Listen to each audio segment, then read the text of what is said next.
En algún lugar, oculto bajo el bullicio de la vida cotidiana, yace un reino oscuro lleno de crímenes extraños y retorcidos. Aquí, en Historias de Crímenes Reales, no le tenemos miedo a lo raro ni a lo inexplicable, así que hoy he recopilado una lista de los 5 casos de crímenes reales más extraños que hayas escuchado.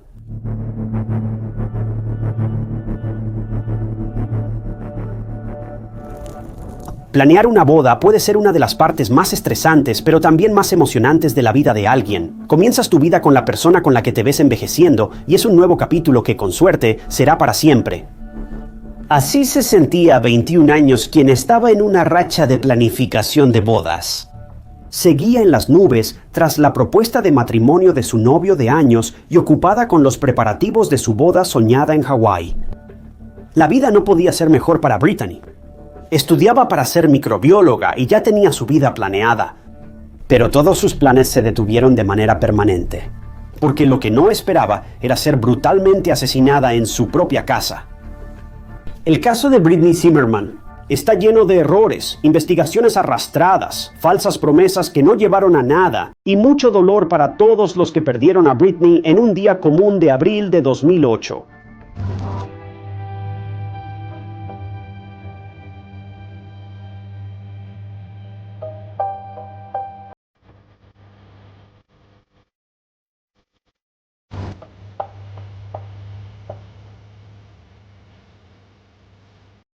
Bienvenidos a Historias de Crímenes Reales. Soy su compañero detective de sillón, Ty Knotts, y publico nuevos documentales de crímenes reales cada semana. Sin inteligencia artificial ni drama, solo tú, yo y un caso por resolver. Así que si te gusta ese tipo de contenido, asegúrate de suscribirte. Es totalmente gratis y solo te mantiene al tanto de mis futuros videos. Brittany Zimmerman nació el 15 de noviembre de 1986, hija de Kevin y Jean Zimmerman en Marshfield, condado de Wood, Wisconsin. Brittany y Matthew siempre fueron muy unidos. Al crecer, Brittany era descrita como una chica alegre y llena de energía. Disfrutaba leer y ver películas. Su serie favorita era Las Crónicas de Narnia. Asistió a la preparatoria Marshfield Senior, de donde se graduó en 2005 con calificaciones increíbles después de tomar varios cursos Advanced Placement. Al terminar la preparatoria, Brittany ya tenía su vida planeada. Según su consejero, Brittany quería ser doctora. Le gustaban los estudios desafiantes y aunque sabía que iba a requerir mucho esfuerzo, estaba decidida. Se inscribió en la Universidad de Wisconsin-Madison, donde estudiaba microbiología médica e inmunología, un pequeño cambio respecto a su objetivo original de simplemente ser doctora. Cuando Brittany no estaba sumergida en sus libros de texto, le encantaba pasar su tiempo libre cocinando, horneando y probando nuevos restaurantes. Mientras que la mayoría de los estudiantes universitarios prefieren pasar su tiempo yendo de bar en bar, Brittany en cambio elegía ir de restaurante en restaurante. Pensarías que Brittany ya tenía suficiente para ocuparse, pero aún había más. A pesar de su agenda ocupada, también era voluntaria en el Hope Lodge de la Sociedad Americana del Cáncer. Brittany personificaba la amabilidad y generosidad. Estas son precisamente las cualidades que la hacían una persona muy atractiva y muy agradable. En este momento, Brittany había estado saliendo con un chico llamado Jordan Gonery durante varios años. Se conocían desde la infancia, y lo que comenzó como una amistad se convirtió en algo más. Ellos dos eran la pareja perfecta. Brittany y Jordan eran amables, cariñosos y compartían grandes sueños. Jordan era la presencia tranquila y estable en la activa vida de Brittany. Aunque jóvenes, al verlos parecía que llevaban años casados. Siempre fue claro que estos dos estarían juntos para siempre. Al entrar Brittany a la Universidad de Wisconsin-Madison, Jordan la siguió y ambos rentaron un departamento en el centro de Madison. Jordan siempre apoyaba las metas de Brittany y la acompañaba en cada triunfo y en los momentos difíciles. En la universidad, la pareja llevaba mucho tiempo junta, así que era natural formalizar la relación. Una noche, Jordan se arrodilló y le pidió matrimonio a Brittany. Brittany estaba muy feliz y ahora, con su novio convertido en prometido a su lado, estaba viviendo su mejor vida universitaria y planeando la boda de sus sueños. Brittany siempre quiso trabajar en Hawái como doctora o inmunóloga, pero también era el lugar donde se veía casándose, así que eso es exactamente lo que la pareja estaba planeando. En ese entonces, Brittany trabajaba en la oficina de registro del campus desde hacía 3 años. Era profesional, puntual y perfecta para el puesto. En resumen, llevaba una vida muy normal, casi perfecta. Pero cuando todo va demasiado bien, un solo error en una mala situación puede cambiarlo todo y arruinarlo. Y tristemente eso fue lo que le pasó a Brittany.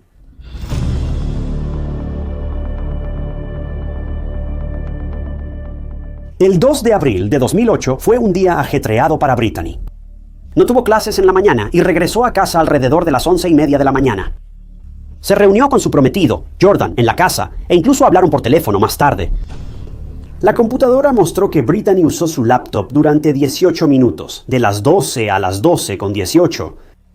Pero fue en ese momento cuando todo se vino abajo rápidamente. Un minuto después, a las 12:19, el 911 recibió una llamada desde el teléfono de Brittany. Cuando la llamada fue contestada por una operadora, nadie hablaba del otro lado, pero se escuchaban sonidos que sugerían una pelea o gritos ahogados. La operadora siguió preguntando y, al no recibir respuesta, desconectó la llamada. Lo peor fue que ni siquiera envió a un policía ni actuó tras la llamada. Ella creyó que era una llamada accidental y que no sucedía nada, pero no era así. Mientras tanto, Jordan asistió a sus clases y regresó a casa un poco antes de la 1 de la tarde. Esa tarde, se detuvo de golpe al notar que la cerradura de la puerta de seguridad estaba rota. Brittany siempre fue muy consciente de la seguridad. Ella siempre echaba el cerrojo a la puerta y revisaba varias veces las cerraduras de puertas y ventanas antes de acomodarse. Esto fue muy extraño y alarmante para Jordan. Con el temor apoderándose de su mente y cuerpo, Jordan entró al departamento llamando a Brittany. Cuando se acercó al dormitorio, no podía creer lo que veía. Brittany, de 21 años, estaba inmóvil en el suelo junto a la cama. Un Jordan alterado llamó al 911. Ese fue el momento en que investigadores y servicios de emergencia llegaron al lugar.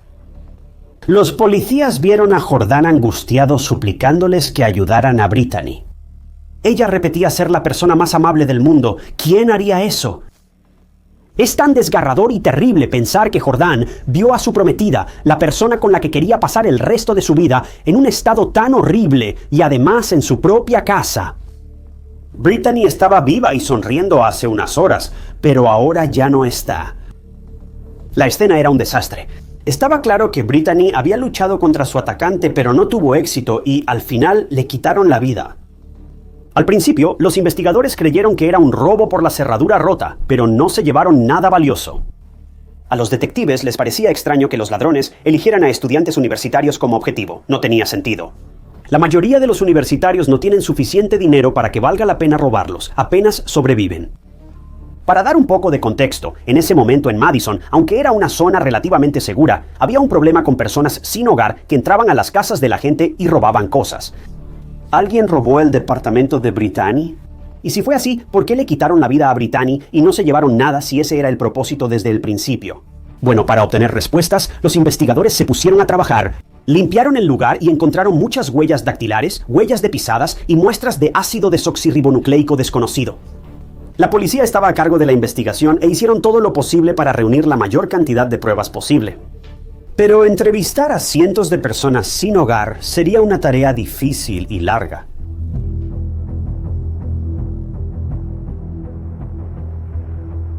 En ese momento, en Wisconsin, la gente era muy liberal con la comunidad de personas sin hogar. Tenían una política de puertas abiertas para que pudieran encontrar refugio e incluso organizaban muchos eventos para la comunidad necesitada, recaudando dinero, repartiendo comida y otras cosas. Aunque era algo bueno, muchos temían que algunas personas sin hogar fueran peligrosas, pues podían haber cometido crímenes violentos y no dudaran en repetirlos.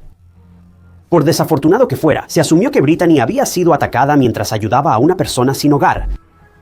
El departamento de policía del condado de Madison fue criticado porque había 3 asesinatos similares sin resolver en la zona antes del ataque a Brittany. Y la gente estaba realmente preocupada no solo por tener a un asesino serial suelto, sino también por la incompetencia de la policía para resolver estos casos. La breve llamada al 911 de Brittany fue el principal tema de controversia. Brittany hizo la llamada telefónica, al parecer antes o durante el ataque, lo cual es desconcertante, pero ella pedía ayuda. Pero el operador colgó a una mujer en peligro y ni siquiera se molestó en enviar a un oficial de policía para revisarla, ni siquiera se molestó en devolverle la llamada para el caso. Esto simplemente me parece una locura, especialmente considerando que la estación de policía estaba a solo 2 cuadras de distancia.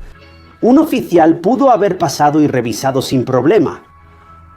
Todos estaban molestos con la policía y el sistema de emergencias 911 con razón.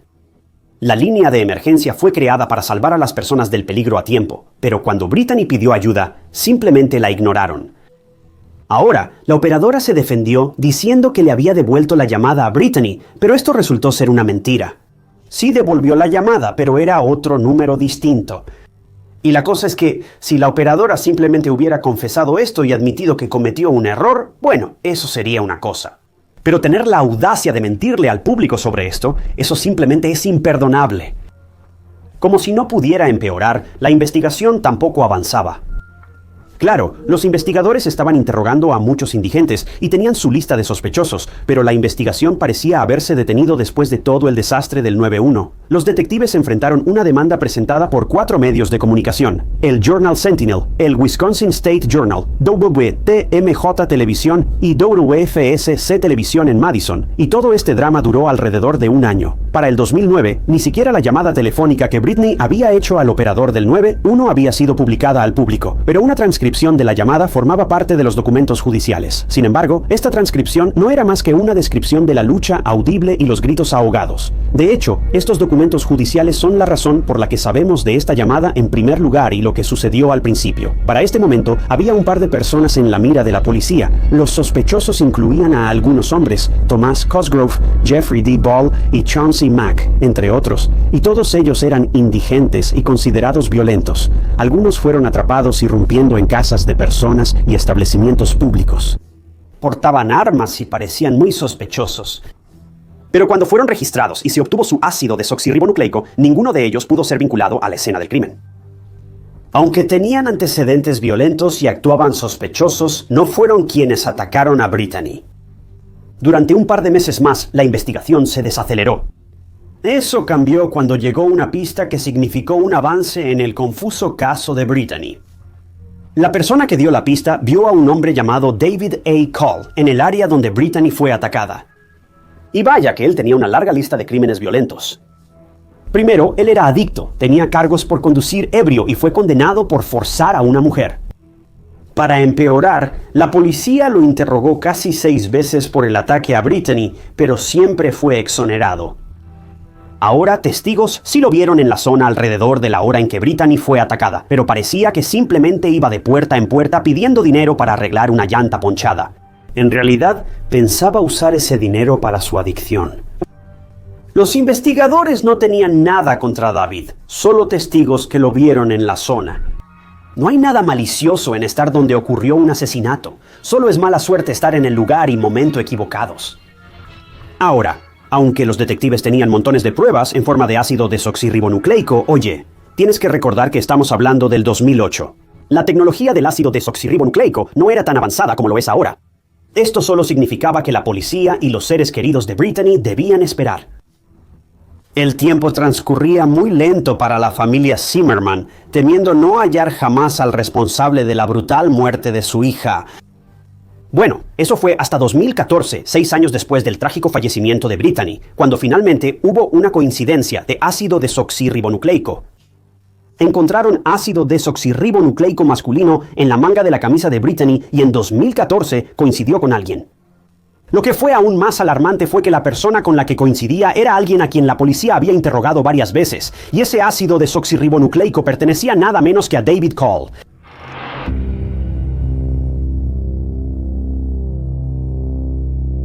Seis años después del fallecimiento de Brittany, hubo un progreso tremendo en la investigación. Irónicamente, para ese entonces, David ya no merodeaba por las calles. De hecho, él estaba tras las rejas por enésima vez, debido a una condena por conducir ebrio. Pero había un problema: su ácido desoxirribonucleico no coincidía al 100%. Debido al tiempo transcurrido desde el ataque a Brittany, la coincidencia parcial de ácido desoxirribonucleico no bastaba para condenar a David por su asesinato. Para lograr un juicio exitoso, solo necesitaban que David confesara. ¿David hizo eso? ¡Claro que no! Pero alguien más sí se presentó, y era un amigo de David, que también era un delincuente convicto. ¡Qué sorpresa! Y su nombre era Andrés Scholes. Era recluso en la Correccional Federal de Gilmer, Glenville, Virginia Occidental, por posesión ilegal de armas de fuego. Según Andrés, David había confesado haber matado a Brittany, pero no iba a decir nada más. Fue entonces cuando los investigadores se dieron cuenta de que Andrés no iba a delatar a David a menos que obtuviera algo a cambio. Él quería salir de la cárcel, pero no sería tan fácil como chasquear los dedos. Es frustrante ver que alguien se aprovecha del dolor y trauma de una familia para su beneficio.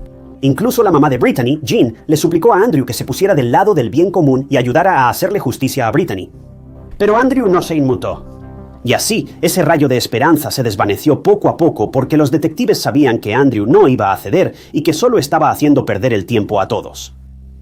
La policía no permitió que Andrew saliera de prisión ni hizo un trato con él, con razón. Al final, su plan fracasó y quedó atrapado en prisión de todas formas, y mis respetos para los investigadores por mantenerse firmes en esto. En agosto de 2017, Andrew, liberado bajo libertad condicional en 2015, murió en un accidente de motocicleta, dejando a la familia Zimmerman sin respuestas. Mientras tanto, David estaba jugando su enfermo juego del gato y el ratón con la policía. Él soltaba pequeñas pistas de información, pero no admitía completamente haber matado a Brittany. Sus respuestas eran básicamente vagas, lo cual es simplemente exasperante. Los detectives estaban seguros de tener al sospechoso, pero requerían más pruebas. Para empeorar, David sería liberado en 2021, así que la policía debía actuar rápido antes de que quedara libre. Bueno, ese algo sí sucedió. El 20 de marzo de 2020 hubo un arresto en el caso de Brittany. Y adivina qué, la persona esposada era David Cole. La tecnología avanzada de ácido desoxirribonucleico logró una coincidencia total con el ácido desoxirribonucleico de David hallado en la ropa de Brittany. Finalmente, ya no tenía sentido que David huyera. Si él no tuvo nada que ver con la muerte de Brittany, entonces, ¿por qué su ácido desoxirribonucleico estaba por todas partes en su departamento? 12 años tras el ataque y el trágico final de Brittany, la policía por fin obtuvo la confesión de David. David dijo que estaba en la zona pidiendo dinero de puerta en puerta. Incluso entró a la casa de una mujer por una puerta sin seguro, pero se fue rápido al ver que ella estaba adentro y le pidió que se fuera. Fue al departamento de Brittany y entró a la fuerza porque la puerta estaba cerrada y David creyó que no había nadie. De hecho, cuando se encontró cara a cara con Brittany en el departamento, al principio no pasó nada malo, contrario a la creencia popular.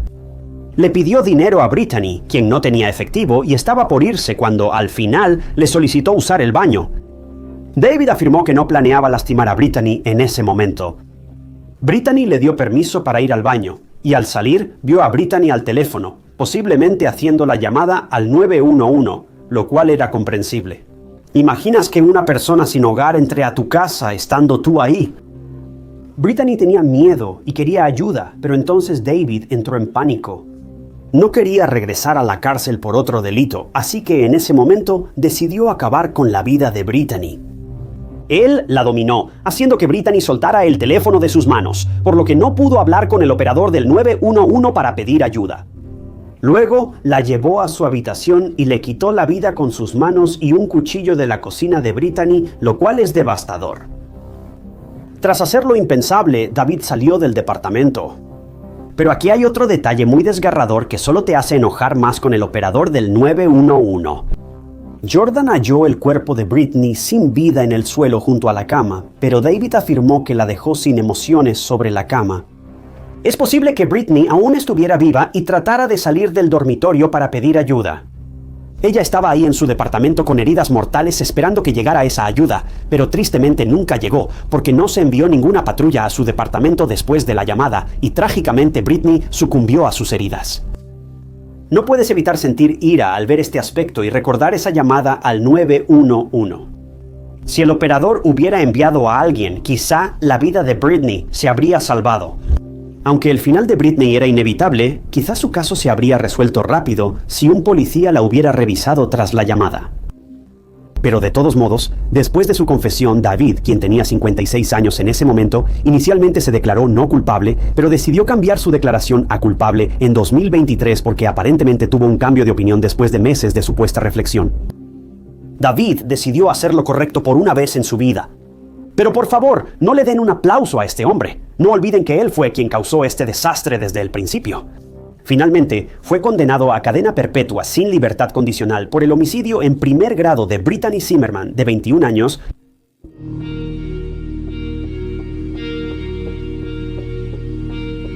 Después de la sentencia, la familia de Brittany resumió perfectamente qué tipo de monstruo era David. Jane continuó diciendo, cito, David Cole no es más que un pedazo de piel sin valor y un asesino. La familia Zimmerman ha sido sentenciada a cadena perpetua sin su hija. Se les llenan los ojos de lágrimas cada vez que piensan en Brittany y en cómo nunca podrá graduarse de la universidad, por lo que trabajó día y noche. Nunca caminará hacia el altar ni le dirá sus votos a Jordán, el amor de su vida. Nunca podrá hacer su vida, ser doctora, salvar vidas ni criar hijos. Aunque el dolor es profundo para la familia Zimmerman, los padres y seres queridos de Brittany están en paz, sabiendo que el responsable no volverá a ver la luz del día. La familia Zimmerman se ha esforzado por mantener viva a Brittany en sus mentes y corazones. Patas por Brittany es una caminata de perros y recaudación de fondos en Marshfield que se creó en su memoria. Se recaudó dinero para un refugio de mascotas llamado Refugio de Mascotas del Área de Marshfield o Refugio de Mascotas del Área de Marshfield y se construyó para que la gente supiera lo que Brittany hubiera querido hacer si aún estuviera aquí. Aunque Brittany no pudo lograr esto sola, el amor que compartió, sobre todo con los animales, sigue vivo por el esfuerzo de su familia y seres queridos. Se creó la beca conmemorativa Brittany Zimmerman para premiar a estudiantes de último año de la preparatoria de Marshfield que buscan estudiar medicina en la Universidad de Wisconsin-Madison, recordando así a Brittany y su legado. Estoy seguro de que todos ustedes han escuchado muchas historias inspiradoras y conmovedoras sobre personas sin hogar que ayudan a otros y están presentes en momentos de gran necesidad. Esta no es ese tipo de historia y no te dejará una sensación cálida. Solo te decepcionará porque un hombre que no soportaba la idea de volver a prisión tras entrar intencionalmente a la casa de una mujer inocente terminó matando a alguien que solo era una mano amiga para los demás. Es simplemente repugnante.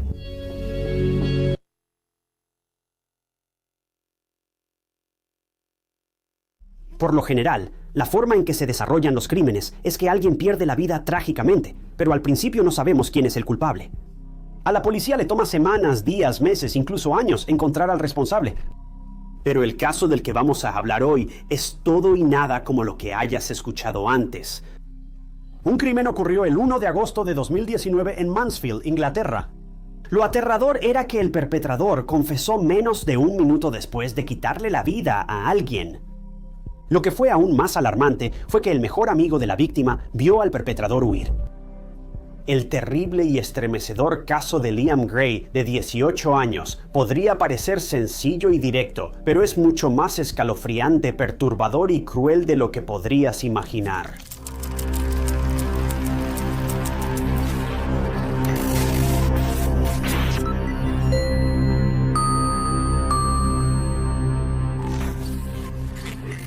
Bienvenidos a Historias de Crímenes Reales. Si estás harto de los canales aburridos y exagerados narrados por inteligencia artificial, entonces has llegado al lugar correcto. En Historias de Crímenes Reales tenemos un enfoque distinto, similar a los documentales clásicos de crímenes reales. Si te gusta el estilo de crímenes reales tradicional, suscríbete. Es totalmente gratis y te mantendrá al tanto de todos mis futuros casos. Liam Peters, mejor conocido como Liam Gray, nació en 2001, hijo de Joanne y Tony Peters. Liam tenía dos hermanas, Paige la mayor y Madison la menor, y un hermano menor, Freddie. La familia de Liam era unida y su mamá Joanne lo describía como un niño feliz y despreocupado. Liam era el tipo de persona que amaba hacer bromas y tenía una personalidad que siempre hacía sonreír a todos. Liam siempre hacía reír a todos.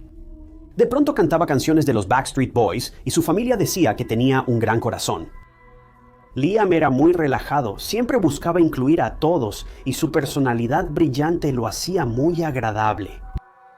Cuando Liam era adolescente, conoció a una chica llamada Sean a través de un amigo en común y los dos se llevaron increíblemente bien desde el principio.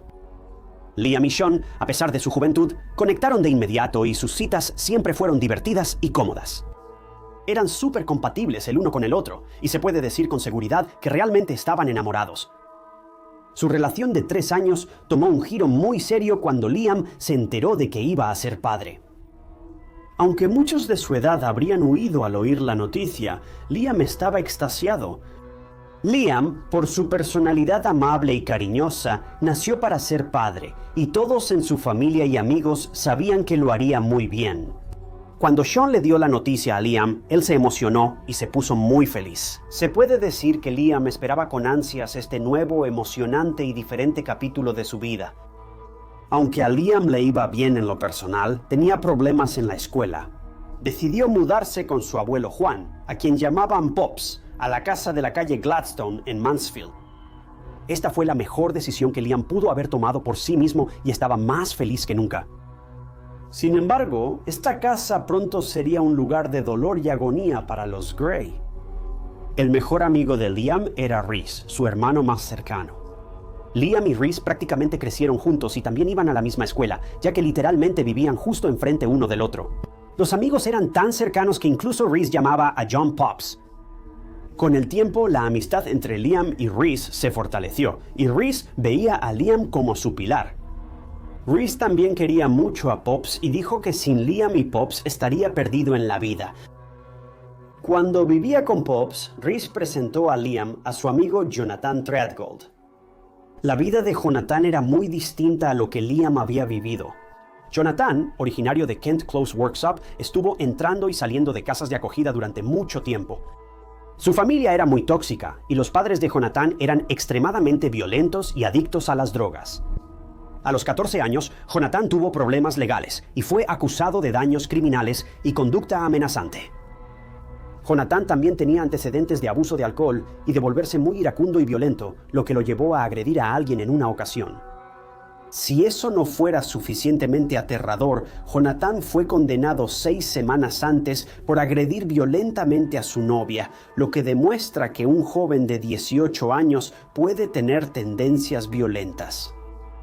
Pero de todos modos, Jonathan tenía una vida muy diferente en comparación con Liam y Rhys. Liam, comprensivo y sin prejuicios, se hizo amigo de Jonathan solo por simpatía.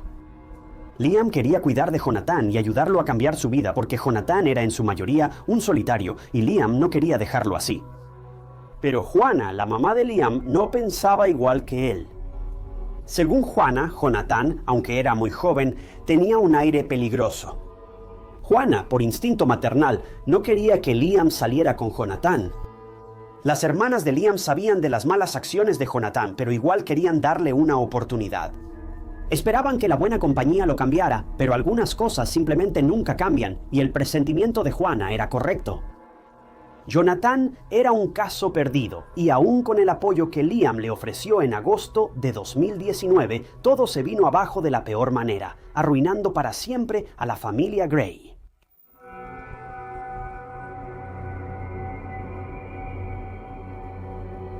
En cuanto Liam se enteró de que iba a ser padre, experimentó un cambio milagroso. Quería ser el mejor padre para su hijo, así que decidió asumir la responsabilidad. Quería enfocarse en construir un mejor futuro para su familia en crecimiento. Según Rhys, Liam estaba en las nubes después de escuchar esta noticia y quería hacer todo lo posible para proveer para su hijo. Avanzando al 18 de julio de 2019, Liam y Sean dieron la bienvenida a una niña sana, a quien llamaron Isla Page.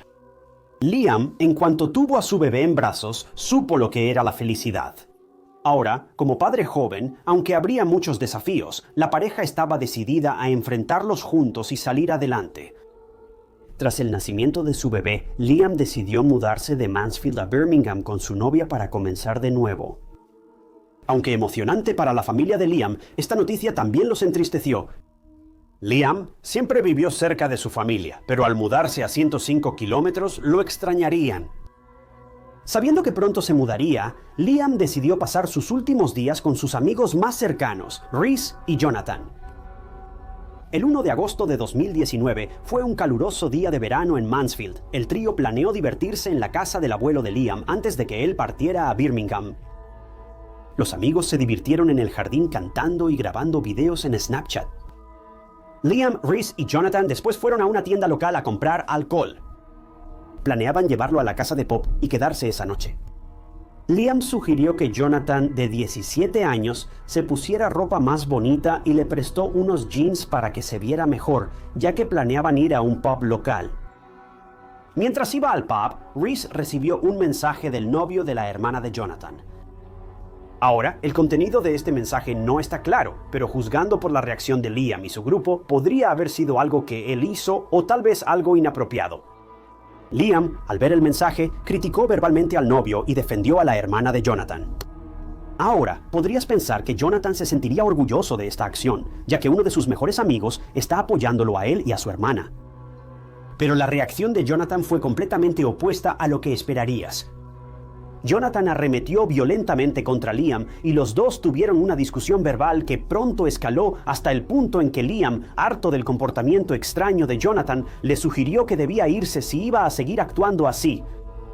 Jonathan, furioso, apenas controló su ira antes de salir del parque y volver a la casa de Liam en la calle Gladstone. Tras calmarse, Liam se arrepintió de lo que le dijo a Jonathan y propuso que él y Reese volvieran a la casa para reconciliarse. Liam no quería irse de Mansfield dejando a Jonathan, su mejor amigo, de mal humor, lo que muestra cómo era él. Aunque la reacción de Jonathan no tenía justificación y fue absurda, por decirlo menos, Liam quería arreglar las cosas e irse en buenos términos. Después de que Liam y Reese llegaron a la casa de Pop, quien estaba en la sala, Liam entró para hablar a solas con Jonathan mientras Reese esperaba afuera en el jardín. Reese esperaba que los dos jóvenes salieran pronto de la casa, ya reconciliados. Nada pudo preparar a Reese para lo que vio después. No había pasado ni un minuto desde que Liam desapareció dentro de la casa, y Reese vio a un Jonathan claramente angustiado salir corriendo por la puerta principal. Reese apenas registró las palabras que salieron de la boca de Jonathan, que fueron «lo maté». Jonathan salió corriendo, y Reese, tras recuperarse del impacto, entró apresurado a la casa. Lo que vio quedó grabado para siempre en su mente. Reese fue al comedor y vio a Liam con una toalla de cocina ensangrentada en el pecho. Junto al cuerpo de Liam había un gran cuchillo de cocina. Liam estaba pálido y pronto se desplomó en el suelo. El abuelo de Liam, John, intentaba detener la hemorragia presionando la herida y le pedía a Reese que llamara urgente a los servicios de emergencia. Reese no podía creer la horrible escena frente a él. En automático, llamó a emergencias y enviaron ambulancia y policía al lugar. Los paramédicos llegaron rápido e intentaron salvar a Liam. Todavía respiraba, pero tenía un pulso débil y había perdido mucha sangre. Los paramédicos debieron mantener el corazón de Liam latiendo manualmente. Mientras los paramédicos intentaban salvar a Liam, algunos oficiales buscaron a Jonathan y otros, con Reese, fueron a la casa de Joanne para informarle que su hijo había sido atacado. Joanne y las hermanas de Liam quedaron muy impactadas al oír la noticia.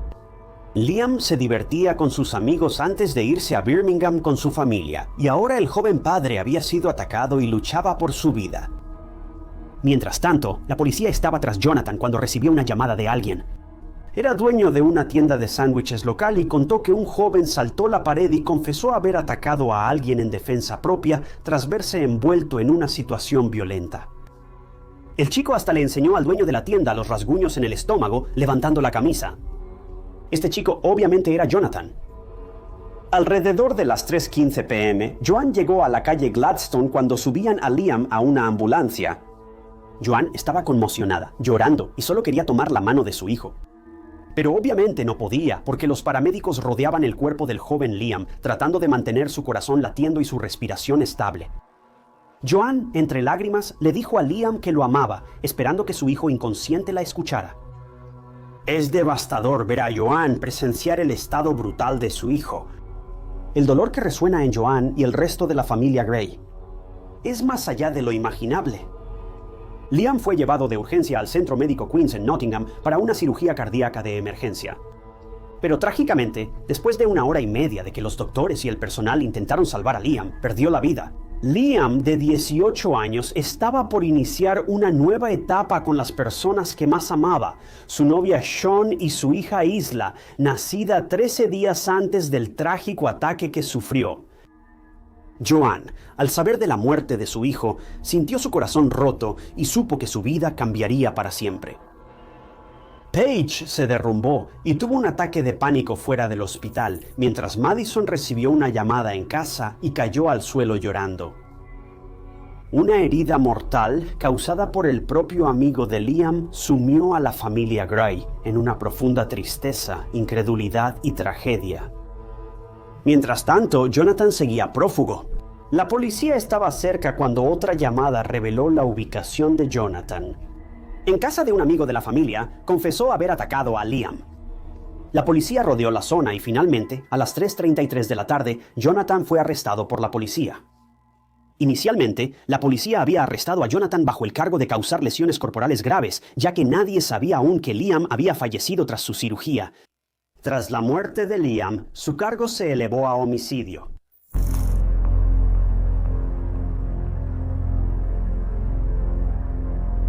Lo indignante era que Jonathan insistía en que actuó en defensa propia. Según Jonathan, Liam fue quien lo atacó primero, y por temor a perder la vida, Jonathan le arrebató un cuchillo de la mano a Liam y lo atacó antes de huir. Curiosamente, mientras estaba detenido en una celda, a Jonathan le hicieron una prueba para medir su nivel de alcohol en la sangre. Recuerda que ya habían pasado horas desde que bebí y me arrestaron. Sin embargo, su nivel de alcohol era 3 veces mayor al límite legal para conducir. Este hombre no solo estaba borracho, ya ni siquiera estaba en este planeta. Pero después del trágico fallecimiento de Liam, los doctores realizaron una autopsia y lo que encontraron fue absolutamente desconcertante. Mira, si la versión de los hechos de Jonathan fuera cierta, Liam habría tenido muchas heridas defensivas. Solo tenía una herida profunda de puñalada en el pecho, sin lesiones defensivas en brazos ni cuerpo.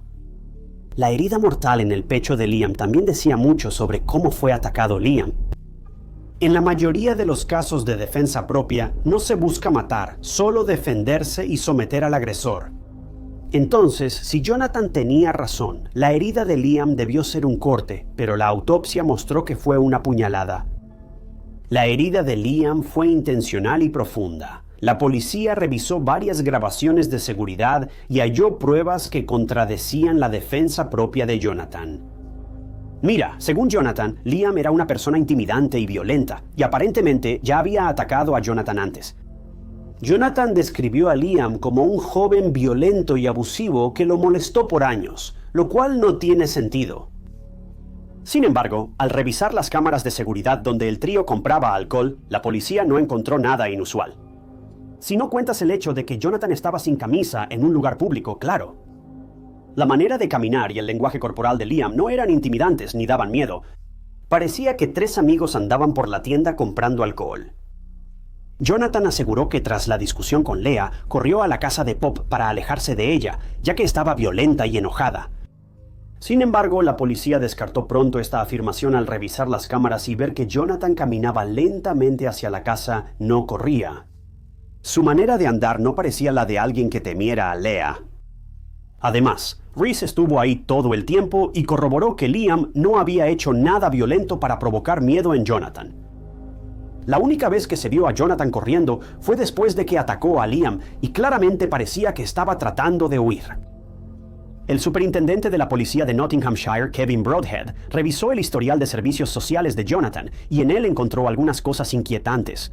Jonathan solía hacerse daño y las cicatrices en su estómago, que atribuía a un ataque de Liam, en realidad eran viejas y se confirmó que él mismo se las hizo tiempo atrás. Jonathan intentaba culpar a Liam presentándolo como abusador y violento, cuando en realidad el verdadero peligro era el propio Jonathan. Al principio se pensó que Jonathan actuó violento y ebrio, pero estaba lo bastante lúcido para inventar una increíble historia de defensa propia e intentar salvarse. Bueno, obviamente eso no le funcionó por mucho tiempo. Jonathan estaba bajo custodia, pero lo que la policía y realmente todos querían saber era ¿por qué? ¿Por qué Jonathan fue tan violento con alguien que era su amigo cercano? ¿De verdad fue solo una pelea insignificante por mensajes de texto? Bueno, el superintendente Broadhead especuló que Jonathan en realidad estaba extremadamente celoso de Liam. Liam tenía su vida en orden y una relación feliz. Tuvo una familia amorosa y formó su propia tribu, mientras que la vida de Jonathan era lo que se podría definir como un desastre. No tenía familia, metas ni planes para mejorar su vida y solo acumulaba cargos criminales. Esta comparación hizo que Jonathan resentiera a su mejor amigo. Aunque Liam no intentaba ser modesto sobre su vida, realmente buscaba ayudar a Jonathan lo más posible. Pero tristemente, Jonathan no lo veía de esa manera y por dentro se estaba pudriendo de celos y amargura por Leah. Ahora, ten en cuenta que todo esto es especulación, ya que Jonathan no ha hecho ninguna confesión y sigue manteniendo que actuó en defensa propia. El juicio de Jonathan fue el 1 de noviembre y además lo juzgaron como menor porque tenía menos de 18 años al cometer el crimen. Esto molestó mucho a Joanne, la familia Gray y al público, porque todos querían que Jonathan fuera castigado por lo que hizo a Leah. Para aumentar la ira y devastación, Jonathan se declaró inocente, lo que llevó a otra autopsia al cuerpo de Liam por petición de la defensa. Para Joanne fue muy doloroso ver la paz de su hijo perturbada repetidamente. Ella solo quería que Jonathan asumiera las consecuencias y dejara atrás esta pesadilla. Por su edad, la identidad de Jonathan se ocultó al principio, pero el tribunal decidió mostrar al acusado y asesino públicamente, sin importar su edad, porque lo que hizo a la familia Gray al quitarle la vida a Liam fue totalmente inhumano. Finalmente, el 7 de febrero de 2020, casi 6 meses tras la muerte de Liam, el jurado dio su veredicto.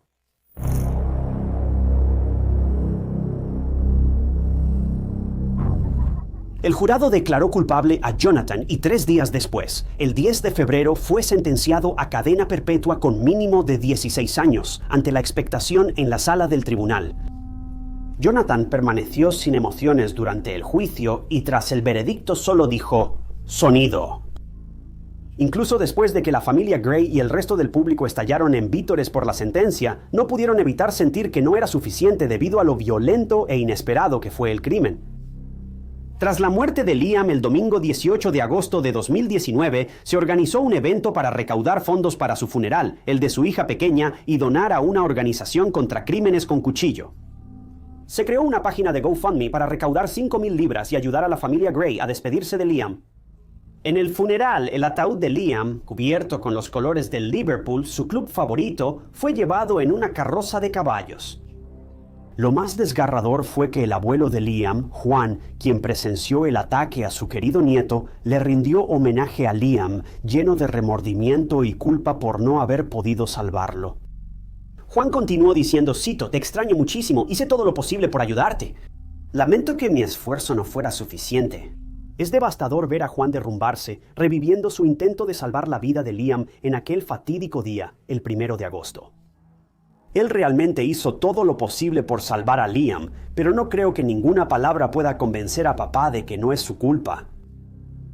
La novia de Liam, Sean, estaba hecha un desastre. Sean ha hecho una caja de recuerdos para Isla, que contiene fotos, recuerdos y álbumes de recortes de Liam. Ella promete que Liam no será olvidado e Isla lo recordará siempre, aunque estuvo poco tiempo con ella. Jonathan, a quien Liam conocía y quería ayudar, le robó a la familia todos los momentos de alegría que Liam pudo haber compartido con ellos. Solo podemos esperar que la familia de Liam, incluida su hija, pueda intentar seguir adelante después de esta tragedia y abrirse camino hacia la sanación. Una discusión trivial, resentimiento o cualquiera que haya sido el caso, Liam no merecía que le arrebataran la vida de manera tan brutal y mucho menos a manos de alguien a quien consideraba su amigo. No puedo evitar sentir un poco de remordimiento por Jonathan también, porque su vida fue difícil de principio a fin, pero eso no significaba que tuviera que tomar malas decisiones como lo hicieron sus padres y sus compañeros. Él tenía sus propios pensamientos, sus propios deseos y su propia capacidad para tomar buenas decisiones, pero eligió no hacerlo. Eso en sí mismo es devastador. Se supone que los amigos son las personas que te animan en tus éxitos. Se dice que un vínculo construido sobre la confianza y el respeto es el más fuerte, pero lo que Jonathan tenía con Liam estaba muy lejos de ser una amistad, porque las personas bendecidas con amistades reales y sólidas nunca tienen que pasar por lo que el joven Liam pasó. Liam se esforzó mucho por ayudar a mejorar la vida de Jonathan, pero a cambio, Jonathan terminó con la de Liam.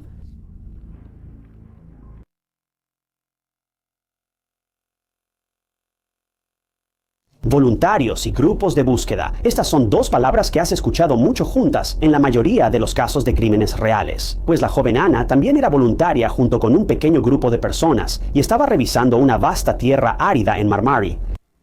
Ella estaba en una misión. El área de interés era seca y parecía interminable. El sol de junio caía fuerte sobre quienes caminaban por esta zona remota, hurgando con palos en busca de lo que querían. No había nada más que arena, ramas y ramitas secas hasta donde alcanzaba la vista. Quizá 1 o 2 árboles lejanos, pero sin sombra más allá de eso. Ana llegó a un árbol cercano, rodeado de ramitas y ramas, Pero este no era un árbol cualquiera. Era el mismo árbol donde un testigo vio a un hombre visiblemente alterado, cargando un montón de ramas espinosas, y además a una hora muy extraña. Mientras Ana hurgaba entre la masa de ramas, el aire cambió de dirección, y eso lo cambió todo. Ana sintió ese inconfundible olor rancio. Llamó a su compañero y todo fue un borrón después. Pero cuando quitaron la pila, lo vieron. Recuperaron el cuerpo de una mujer. Estaba tan gravemente herida que ni siquiera pudieron identificarla, ni siquiera por sus huellas dactilares.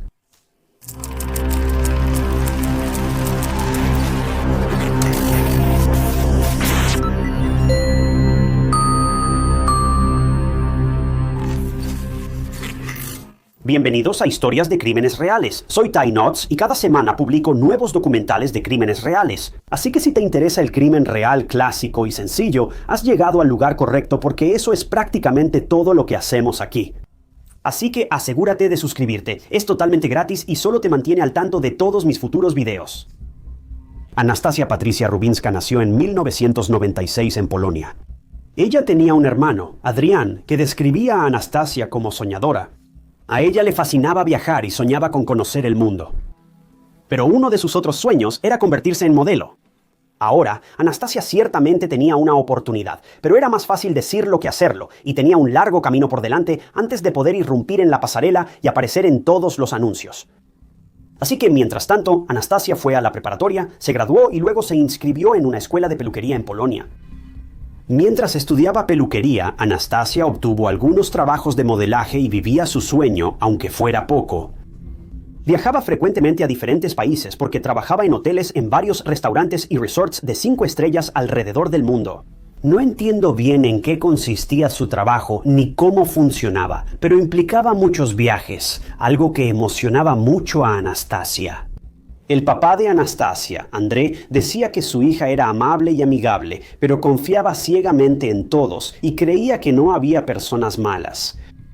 Ahora, aunque esta es una cualidad increíble en una persona, esto es exactamente lo que trágicamente nos llevó hasta aquí hoy. Anastasia fue algo rebelde en su adolescencia, lo que preocupaba a sus padres.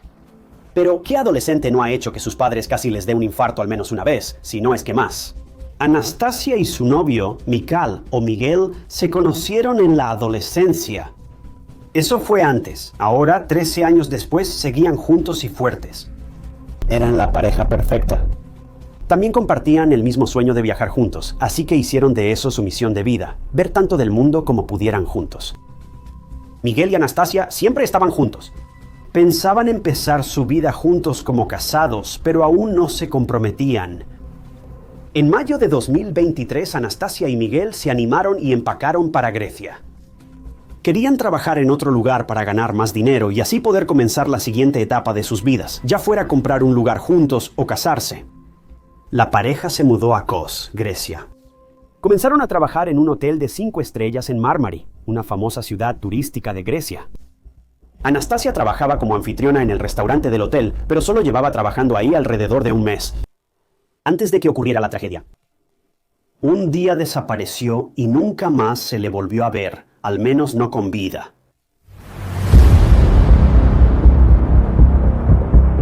La tarde del 12 de junio de 2023 fue un día normal para Anastasia en el hotel.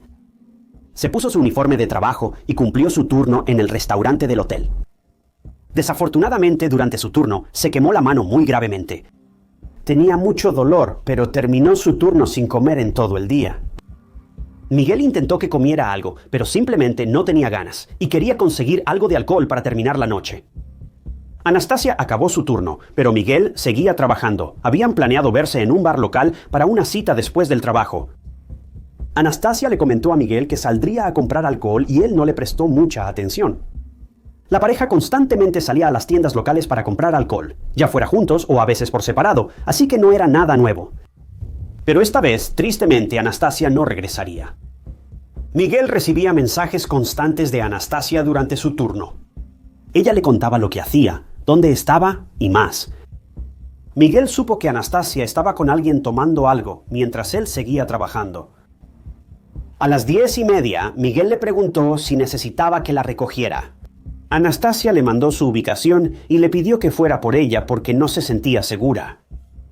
Recuerda que Miguel aún estaba en el trabajo, así que tardaría en llegar con ella. Pero resultó que no era necesario porque otra persona se ofreció y le iba a dar un aventón a Anastasia en su motocicleta para llevarla a casa. Cuando Miguel se enteró de esta noticia minutos después, esto inmediatamente lo puso nervioso. No quería que Anastasia aceptara favores de un desconocido porque, bueno, peligro de extraños. Pero Anastasia, tan amable e ingenua, pensaba que nadie quería hacerle daño. Miguel intentó evitar que Anastasia se fuera con ese desconocido y le pidió que lo esperara, pero ella dijo que estaba bien. Miguel no pudo hablar con ella por mucho tiempo. Un tiempo después, el teléfono de Miguel sonó de nuevo y esta vez Anastasia le envió una ubicación, luego otra y luego otra más. Después, Anastasia dejó de comunicarse totalmente, sin mensajes ni llamadas. 3 ubicaciones en minutos pusieron a Miguel en pánico, quien alertó de inmediato a la policía y a la familia de Anastasia. Esto fue muy extraño para todos.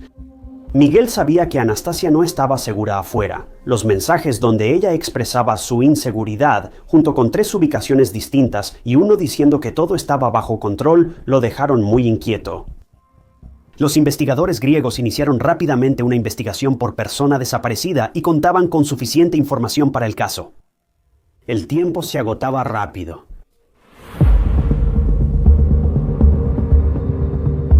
Los mensajes de Anastasia tenían un trasfondo siniestro, pero no bastaban para saber exactamente dónde estaba. Así que la policía no tuvo más opción que revisar las grabaciones de vigilancia del lugar donde se suponía que Anastasia debía estar. Era un supermercado local y las cámaras de seguridad mostraron a Anastasia junto a la cerca comiendo bocadillos y bebiendo vino. En ese momento, ella estaba sola, pero cuando los investigadores revisaron más a fondo las grabaciones, se vio que algún tiempo después a Anastasia se le unieron no 1, ni 2, ni 3, sino 5 hombres. Estos hombres parecían locales y se unieron a Anastasia para divertirse. Distintas culturas actúan diferente. ¿Entonces esto era tan raro? No lo sé realmente, pero definitivamente se siente un poco extraño. Varios testigos confirmaron que vieron a los hombres y a Anastasia conversando frente a una tienda a las 8:30 de la noche. 2 horas después, Anastasia envió un mensaje preocupante. Estaba ebria, en peligro y necesitaba que Miguel la recogiera. Da miedo pensar en Anastasia sola y vulnerable entre desconocidos. No sorprende que no se sintiera segura. Cuando la policía revisó aún más grabaciones de las cámaras de seguridad en esta zona, fue entonces cuando notaron algo y de inmediato se les heló la sangre. ¿Recuerdas el mensaje de Anastasia a Miguel diciendo que se iría con alguien al azar en moto? La vieron salir con uno de 5 hombres en la parte trasera de una motocicleta. Todas las piezas del rompecabezas encajaban perfectamente. Pero esta revelación no era buena, porque los investigadores sabían que Anastasia estaba en problemas y necesitaban averiguar dónde estaba y rápido. La policía actuó de inmediato y pronto descubrió que los 5 hombres con Anastasia esa noche eran inmigrantes ilegales de Bangladesh y Pakistán. Tras más investigaciones con los habitantes y testigos de la zona, un comerciante pudo identificar al hombre que le ofreció un aventón a Anastasia. Era un hombre de Bangladesh, llamado Salahuddin S. Ahora bien, no hay muchos detalles sobre este sujeto, Salahuddin. Ni siquiera sabemos su apellido, pero lo que sí sabemos es que es un tipo muy sospechoso, y Anastasia estuvo en compañía de este sujeto hace poco, y ahora ella está desaparecida. El tendero contó a los investigadores que Salahuddin vivió en Kos durante años. Trabajaba en complejos habitacionales y hace poco perdió su empleo. Para empeorar las cosas, los detectives finalmente pudieron encontrar un montón de antecedentes penales contra este sujeto. Y no sabemos exactamente qué era, pero creo que puedes asumir con seguridad que Salahuddin no es alguien en quien confiarías tu vida, ni siquiera a plena luz del día. ¿Por qué Salahuddin se acercó a Anastasia? ¿Los otros hombres participaron en la desaparición de Anastasia? Y lo principal, ¿dónde está ahora?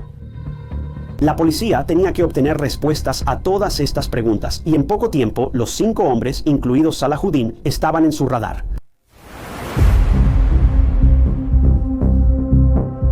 Pensarías que rastrear a estos 5 hombres en la costa sería difícil para la policía, pero afortunadamente no lo fue y en cuestión de horas, estos hombres, que fueron las últimas personas vistas con Anastasia, fueron llevados a la estación de policía para ser interrogados. La policía tenía un presentimiento muy fuerte de que estos hombres tenían algo que ver con la desaparición de Anastasia, obviamente. Al ver a los hombres en persona, sus sospechas crecieron aún más, pero me adelanto un poco. Primero, los detectives les preguntaron a los hombres si estuvieron con Anastasia la noche del 12 de junio. Para sorpresa de todos, los hombres admitieron haberla abordado y hablado con ella. Los hombres dijeron que ella estaba desorientada y visiblemente intoxicada en el bar. Ellos solo estaban siendo buenos samaritanos y la ayudaron a llegar a casa sana y salva, y después de su buena acción, simplemente se fueron. Sin embargo, la policía no estaba convencida. Si Anastasia estuviera en casa, su novio no la habría reportado como desaparecida. Ella seguía desaparecida entonces. Además, lo que aumentó las sospechas de los investigadores fue que Salahuddin tenía rasguños y heridas en la cara y brazos, y otro hombre presentaba rasguños notorios en la nariz. Esto probablemente significaba algo. Había ocurrido una pelea, aunque los hombres juraban una y otra vez que los rasguños eran solo heridas de un accidente inexplicable de hace unos días, no podían engañar a la policía. La mujer desapareció y estos 5 hombres fueron los últimos en verla. Ella fue con uno de estos hombres en su motocicleta. Ahora, 2 de los 5 hombres presentaban heridas extrañas compatibles con una pelea. Estoy seguro de que puedes juntar todo esto, pero los detectives no podían arrestar a estos hombres solo porque tenían sus sospechas. Necesitaban más pruebas, pero antes de dejar ir a los hombres, la policía tomó muestras de ácido desoxirribonucleico y los hombres seguían siendo considerados personas de interés en la desaparición de Anastasia. Los seres queridos de Anastasia estaban muy preocupados. Ella recién iniciaba su vida en Grecia y ya había desaparecido. Que una joven desaparezca es aterrador, pero que ocurra en otro continente y sin contacto es un nivel diferente de ansiedad y miedo. Los investigadores buscaban a Anastasia por tierra y aire, usando también perros rastreadores para apoyar la investigación.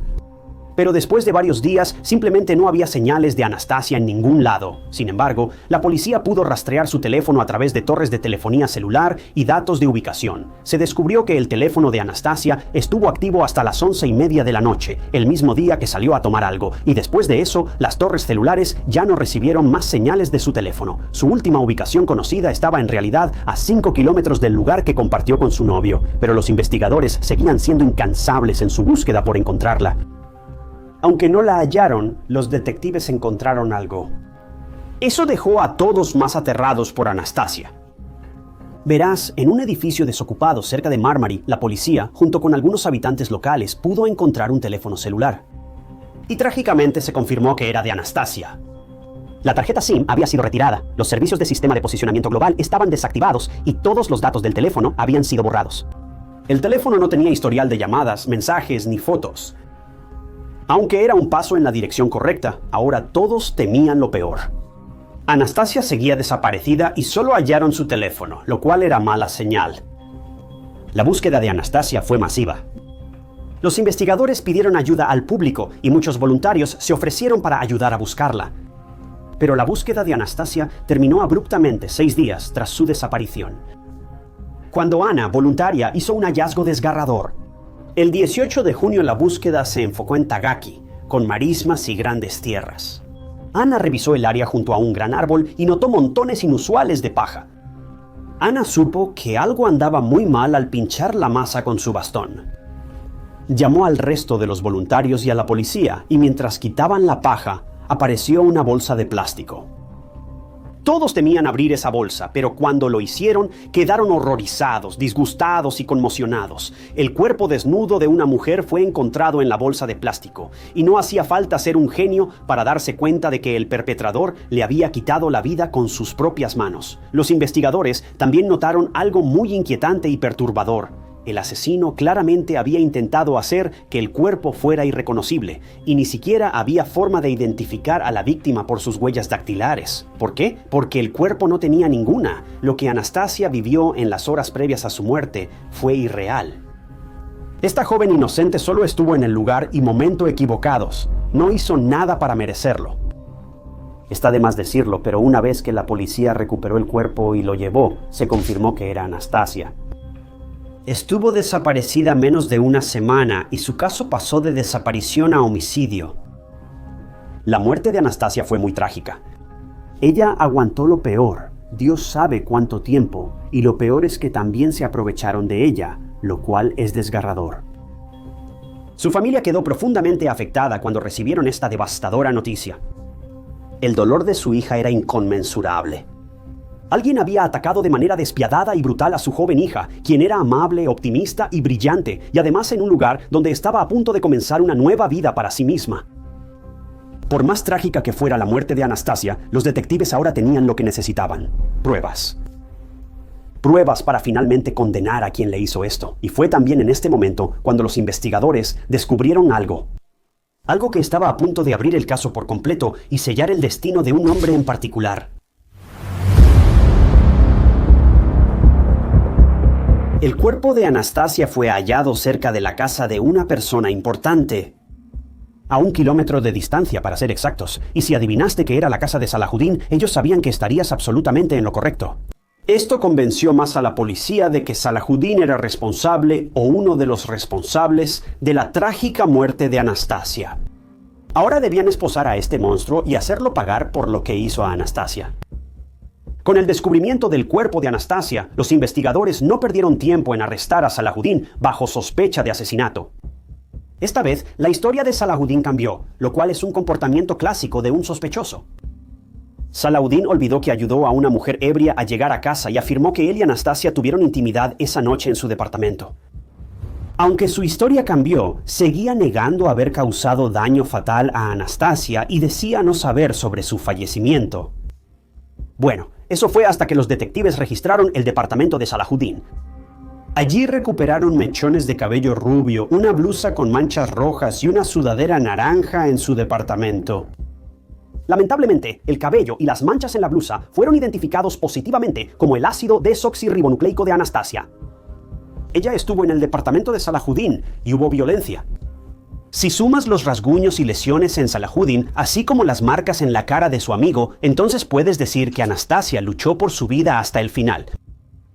Si aún queda alguna duda de que Salahuddin llevó a Anastasia a su trágico final, lo siguiente te convencerá. Cuando confiscaron el teléfono de Salahuddin después de su arresto, su historial de búsqueda les puso los pelos de punta a los oficiales. Salahuddin buscó cosas inquietantes, como borrar datos de un teléfono, confundir a la policía y hacer un cuerpo imposible de identificar. Si eso no grita culpable, no sé qué lo hará, pero hay más. Cuando los detectives revisaron el departamento de Salahuddin, hallaron un boleto de avión a Italia. Nadie, ni sus compañeros de cuarto, sabía de su viaje, y la fecha de salida coincidía con su arresto. Casi logra escapar. Fue llevado a la corte y se declaró no culpable.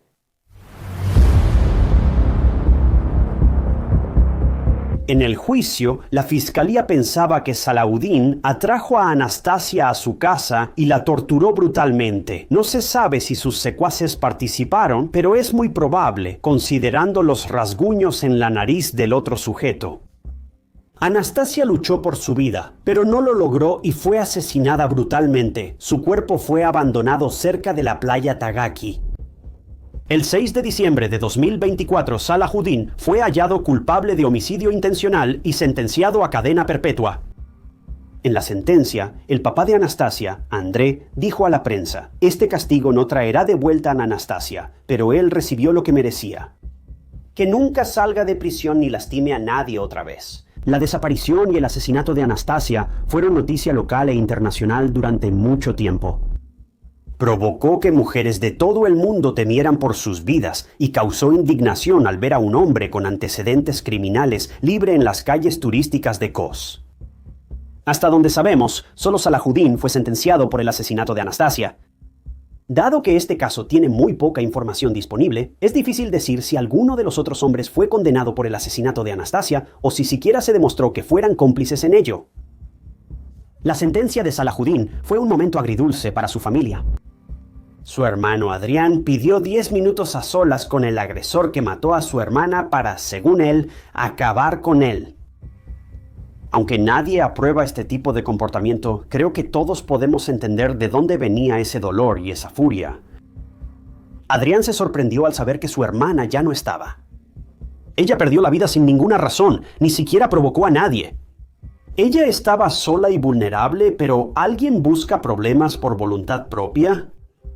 Ella solo quería tomar una copa después de un día realmente malo en el trabajo. Solo espero que la familia de Anastasia esté superando esto. Bueno, tragedia ni siquiera empieza a explicar lo que le pasó. Esto fue un infierno literal.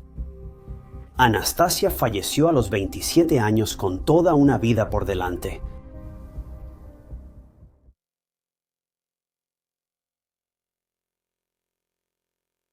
La gente puede hacer locuras cuando la lógica se les va por la ventana. Pero un aspecto aún más aterrador es que pueden recurrir a crímenes fríos, calculados y despiadados cuando la lógica, el sentido y el razonamiento flaquean. Mark Despain, de 34 años, lo tenía todo en su vida. Esposa amorosa por 15 años, 3 hijos, negocio próspero y vida tranquila. Cuando lo hallaron sin vida en el piso de su cocina, la gente quedó atónita y horrorizada. Mark dejó a una viuda y 3 hijos. La policía revisó mucha información para hallar al culpable. El caso de Mark está lleno de giros inesperados, tramas complejas y muchos sospechosos, además de un vicio que convirtió a una familia amorosa en una sombra de lo que solía ser.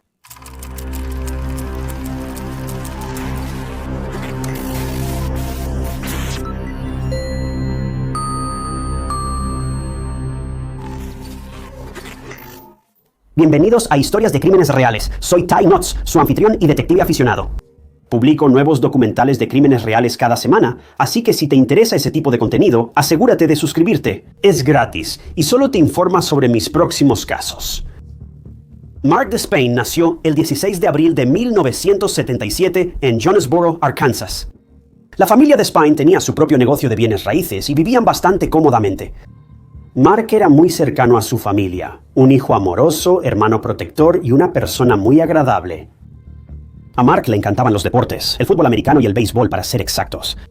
Estudió en la preparatoria Nettleton en Jonesboro y se graduó en 1995. En la preparatoria integró el equipo de fútbol americano, donde compañeros y entrenador admiraban su pasión. Residente de Jonesboro y aficionado al fútbol americano desde joven, Mark se volvió apasionado del deporte y su equipo favorito eran los Valley View Blazers. Podrías apostar que cada vez que los Valley View Blazers se enfrentaban a otro equipo, Mark dejaba todo para ver el partido hasta el final. Mark era un tipo bastante relajado y tranquilo, tenía un grupo de amigos muy unido y simplemente era una persona muy divertida con quien estar. A Mark le fascinaba la playa, probablemente su lugar favorito, por eso disfrutaba el buceo. Mark era naturalmente aventurero. Cazar venados y pavos era la actividad al aire libre favorita de Mark, quien solía hacerlo con su padre Jack. Mark y su familia también eran miembros activos de la Iglesia Bautista Central. Mark, al ver que el negocio inmobiliario de su familia prosperaba desde muy joven, supo que eso era lo que quería hacer cuando creciera también. Pensaba ayudar a su padre en el negocio al terminar la escuela. Pero en la preparatoria se cruzó con una chica que, en su corazón, sabía que iba a ser su para siempre. Ella era Michelle. Michelle atrajo a Mark de inmediato y ambos se enamoraron. Fueron novios en la prepa, y tras graduarse, Michelle y Mark se casaron en 1996, y algunos dirían que fue muy rápido, ya que los dos eran muy jóvenes en ese momento. 19 y Michelle, de 18, estaban listos para descubrir a dónde los llevaría este nuevo capítulo. Aunque ambos eran adolescentes, Michelle ya tenía una hija llamada Brooke de una relación anterior, y Mark la aceptó con gusto. Mark era un hombre de familia por dentro y por fuera. Amaba a los niños y aceptó felizmente a Brooke, asumiendo el papel de figura paterna. Esto demuestra lo increíble que era Mark como persona. Al principio, los padres de Mark apoyaron bastante a la pareja recién casada. Él y Michelle vivían en una casa móvil comprada por Jack y Tana. Mark también se levantó rápidamente y empezó a trabajar en el negocio inmobiliario de la familia Despain. Mark quería mantener a su familia y trabajó muy duro para darle a Michelle y Brooke todo lo que querían. Años después, Mark dejó el negocio familiar y fundó su propia empresa. Era inversionista de bienes raíces y evaluador inmobiliario. Ahora, iniciar un negocio es muy difícil y estoy seguro de que puedes imaginar que no todos los negocios despegan rápidamente. Pero Mark era decidido, trabajador e incansable. En poco tiempo, el negocio de Mark despegó y logró mudar a su familia de la casa móvil a una casa muy hermosa. Juntos, la pareja tuvo 2 hijos más, niños llamados Zach y Blake, y la familia de 5 vivía muy cómodamente, si no es que lujosamente. Para que te des una idea de cuánto ingreso generaba Mark con su negocio, la familia tomaba vacaciones anuales a Cancún y Jamaica, tenían autos caros y estaban viviendo su mejor vida. La familia de Mark tenía todo y es sorprendente cómo él creó su negocio desde cero cumpliendo los sueños familiares. Michelle también trabajaba con Mark y lo ayudaba en el departamento de contabilidad, ya que no era un trabajo tan pesado. Michelle también tomó un empleo en un banco local para mantenerse ocupada. Así que, por donde lo veas, Mark, Michelle y sus 3 hijos estaban viviendo la vida de sus sueños. Tenían una relación muy amorosa y cercana. Les iba bien económicamente y, bueno, nada podía salir mal, ¿verdad? Todo estaba bien hasta que llegó agosto de 2011 y de repente las cosas nunca volverían a ser iguales. El 24 de agosto de 2011 era un miércoles normal hasta que todo cambió. Michelle trabajaba en el banco y Mark en su oficina. Como jefe, Mark podía salir del trabajo para atender asuntos en casa sin dificultad. Alrededor de la 1, Michelle le escribió a Mark para almorzar cerca de su trabajo. Las cámaras los captaron juntos en un restaurante y luego comprando helado. Después, Michelle volvió al trabajo y Mark fue a su casa en un tranquilo vecindario de Jonesboro, Arkansas. Cerca de las 3, Michelle pidió salir del trabajo para recoger unas cuentas en casa. Al llegar notó algo extraño.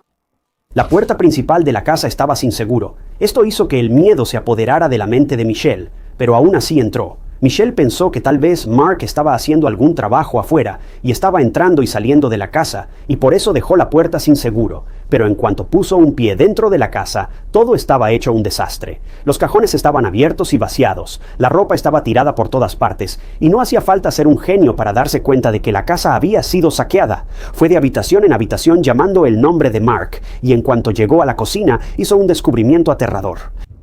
Mark Despain, de 34 años, yacía en el suelo, inmóvil y frío. Michelle intentó sacudir a su esposo llamando su nombre, pero él no respondía. Un bote de helado abierto estaba en la encimera. Parecía que Mark hacía sus cosas en la cocina y estaba por comer algo cuando fue atacado trágicamente. Michelle salió corriendo de la casa y llamó al 911 desde su celular. Michelle, alterada, avisó a la operadora que su esposo fue asesinado y temía que el agresor siguiera en la casa, por lo que huyó. Minutos después, la policía y los servicios de emergencia rodearon la casa de los Despain y acordonaron la escena. En cuanto los investigadores entraron a la cocina, lo que vieron fue, por decirlo menos, horrible. Mark había sido atacado con un arma de fuego a corta distancia y estaba claro que perdió la vida al instante. Pero algo más llamó la atención de los detectives de inmediato. Aunque el lugar parecía haber sido saqueado, no se llevaron nada de valor. Dinero, joyas, electrónicos e incluso tarjetas de crédito y débito seguían ahí. Así que los investigadores tenían la inquietante sospecha de que alguien había atacado a Mark intencionalmente y había hecho que pareciera un robo que salió mal. Pero, ¿quién lo había hecho? ¿Fue un problema en el trabajo que escaló hasta el asesinato? ¿Fue alguien al azar? La policía tenía muchas preguntas, pero sin pistas ni respuestas. El cuerpo de Mark fue llevado de inmediato y el resto de su familia fue notificada de lo que había sucedido. Jack y Tana, padres de Mark, se enteraron de su fallecimiento. Quedaron totalmente sorprendidos. No podían creer lo que estaban escuchando. Su hijo, que estaba teniendo tanto éxito en la vida, ahora se había ido. Es algo que todo padre teme escuchar, pero para los padres de Mark, esto era su peor pesadilla hecha realidad. Para encontrar a la persona detrás del ataque fatal a Mark, los investigadores preguntaron a muchas personas, incluidos vecinos, posibles testigos e incluso a Michelle, la viuda de Mark. La citaron a un interrogatorio para que los detectives entendieran qué hacía Mark ese día. Michelle les contó todo sobre la cita para almorzar, cómo fue a casa a recoger las cuentas y cómo descubrió la escena que le cambió la vida por completo. Cuando los investigadores preguntaron si alguien quería que Mark desapareciera, Michelle mencionó a una persona, Jack, el padre de Mark.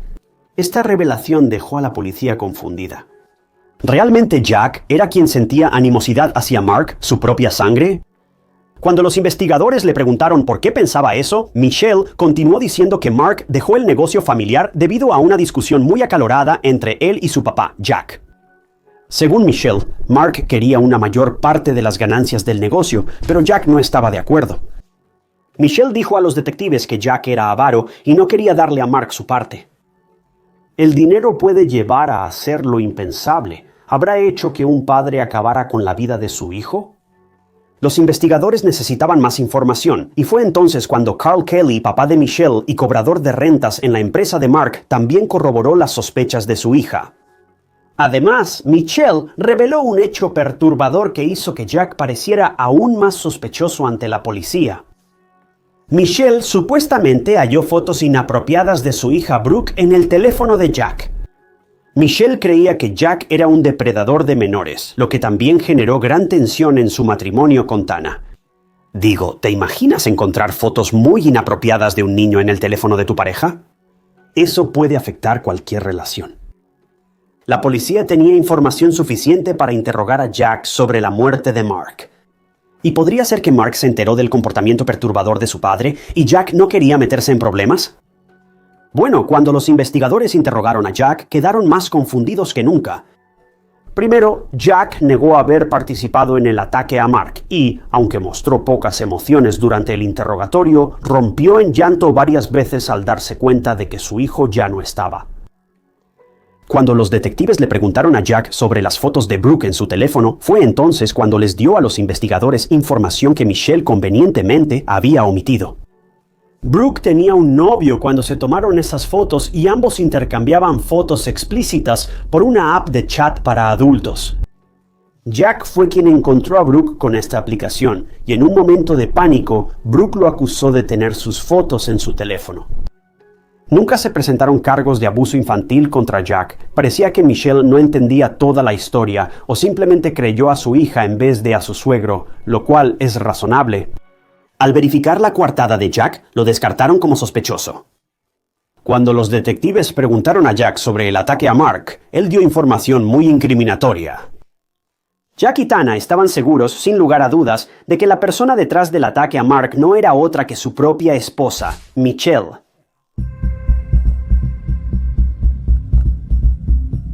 En este punto, el caso de Mark estaba dejando a los investigadores desconcertados con todos los giros inesperados y las acusaciones cruzadas. Esto sucedió después de que Jack y Tana compartieran datos interesantes sobre Michelle y su avaricia. Más dinero, más lujos, más de todo. Jack y Tana decían que Michelle nunca estaba satisfecha con su dinero. Mark trabajaba mucho para mantener a su familia, pero para Michelle nunca bastaba. Ella quería más. ¿Recuerdas la discusión entre Jack y Mark que hizo que Mark dejara el negocio familiar y abriera su propia empresa? Bueno, quien inició la discusión no fue Mark ni Jack, sino Michelle. Ella hizo que Mark pidiera más acciones, provocando una fuerte pelea. Tana decía que Mark ganaba el dinero y Michelle lo gastaba. Ella era la mente detrás de esas vacaciones lujosas, autos de lujo y todas esas cosas exclusivas. Pero ni siquiera eso era suficiente para Michelle. Mark se esforzaba por mantener el estilo de vida extravagante de Michelle, pero ella nunca estaba feliz. Jack y Tana pensaban que Michelle solo se interesaba por el dinero y era codiciosa. Por fuera, la pareja vivía de manera muy lujosa, pero por dentro las cosas se estaban desmoronando. Mark y Michelle estaban endeudados hasta el cuello, $2 millones para ser exactos. Michelle incluso estaba sacando dinero de la cuenta bancaria oficial del negocio de Mark, sin que él lo supiera. No estaban ganando ni cerca de lo suficiente para mantener su estilo de vida extravagante, y esto estaba causando muchos problemas para Michelle, llevándola a básicamente robarle dinero a su desprevenido esposo. Por si eso no fuera suficiente, Michelle también le fue infiel a Mark. Había estado teniendo una aventura con un joven compañero de trabajo de 24 años. Lo más desconcertante era que Michelle mantenía económicamente a este hombre. Pagaba renta, comida y servicios. Todo esto era nuevo para la policía, pero lo que realmente convenció a los investigadores de que Michelle tenía algo que ganar si Mark moría fue lo que ocurrió después. Mark tenía 2 seguros de vida a su nombre, y si fallecía, Michelle recibiría $1 millón. Ahora que Mark ya no estaba, Michelle podía fácilmente hacerse con ese dinero del seguro. Aunque la policía tenía claro el motivo, aún no contaban con pruebas concretas en su contra. Bueno, eso no duró mucho, porque la policía fue a preguntarles a los vecinos de Mark y Michelle si habían visto algo sospechoso el día del ataque. Unos vecinos y testigos vieron a un hombre sospechoso en la zona antes del ataque a Mark. Lo vieron bajar de un Mercedes azul mientras alguien más lo conducía. Aunque no era una pista que señalara a Michelle como principal sospechosa en el ataque a su esposo, seguía siendo un avance. Y hablando de avances, llegó otra pista sobre el ataque a Mark. Y según este informante anónimo, un hombre estaba presumiendo haber atacado a Mark. El hombre era Terrence Barker. Además, su celular lo ubicó en la casa de Despain casi al mismo tiempo que atacaron a Mark. Lo llamaron de inmediato a interrogarlo porque los investigadores ya tenían muchas pruebas en su contra. Terrence dijo que le ofrecieron un trabajo para matar a Mark por el que ganaría entre $7 y $10,000. Cuando le preguntaron cómo consiguió este trabajo, Terrence dijo que se lo asignó su amigo Johnny Hubbard. Los detectives pronto descubrieron que Johnny conducía el Mercedes azul. ¿Quiénes eran Terrence y Johnny? Bueno, ellos no conocían personalmente a Mark, entonces ¿por qué cometieron un crimen tan desastroso? Bueno, cuando los investigadores interrogaron a Johnny, él confesó que un hombre se le había acercado para encargarle un asesinato contra Mark. Y ese hombre era Carl Kelly, el propio suegro de Mark. El mismo hombre que intentó culpar a Jack, el padre de Mark, por el asesinato de Mark. La policía también se sorprendió mucho cuando se reveló este giro. Quiero decir, claro, los investigadores tenían sus sospechas sobre Michelle, pero Carl también estaba involucrado. Simplemente era increíble. Johnny dijo que él, Terrence y Carl se reunieron en el estacionamiento de una iglesia para hablar del crimen. Este detalle basta para causar náuseas a cualquiera. Como si una iglesia fuera el lugar para hablar de un asesinato. Estas personas no tienen humanidad ni conciencia. Aún así, Johnny era quien debía hacer el trabajo. Luego se lo dio a Terrence, y Johnny solo conduciría la huida. Carl incluso entregó el arma usada para atacar y matar a Mark. Johnny y Terrence no conocían a Mark, aceptaron el plan de Carl solo por ganar dinero extra. Esta información desconcertó a los detectives. Piénsalo un momento. La vida de este hombre valía solo $7,000. Hoy en día, ni siquiera puedes comprar un auto decente por esa cantidad de dinero, pero ellos estaban dispuestos a matar por eso. Pero los detectives aún se preguntaban, ¿dónde encajaba Michelle en todo esto? Bueno, Michelle era la mente maestra detrás de este plan malvado. Ella era quien daba las instrucciones sobre cómo llevar a cabo el ataque contra Mark y asegurarse de que no saliera con vida.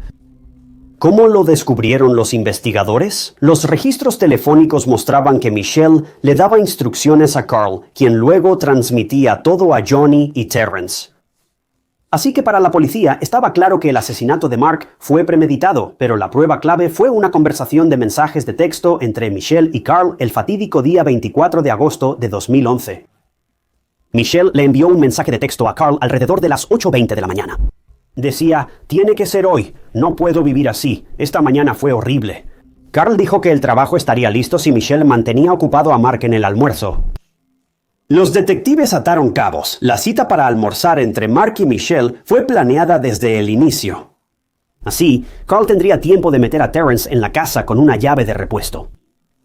Es terrible pensar que Michelle estaba con Mark y sabía que esa sería la última vez que vería a su esposo con vida.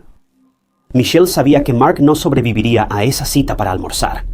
Si eso no te eriza la piel, no sé qué lo hará.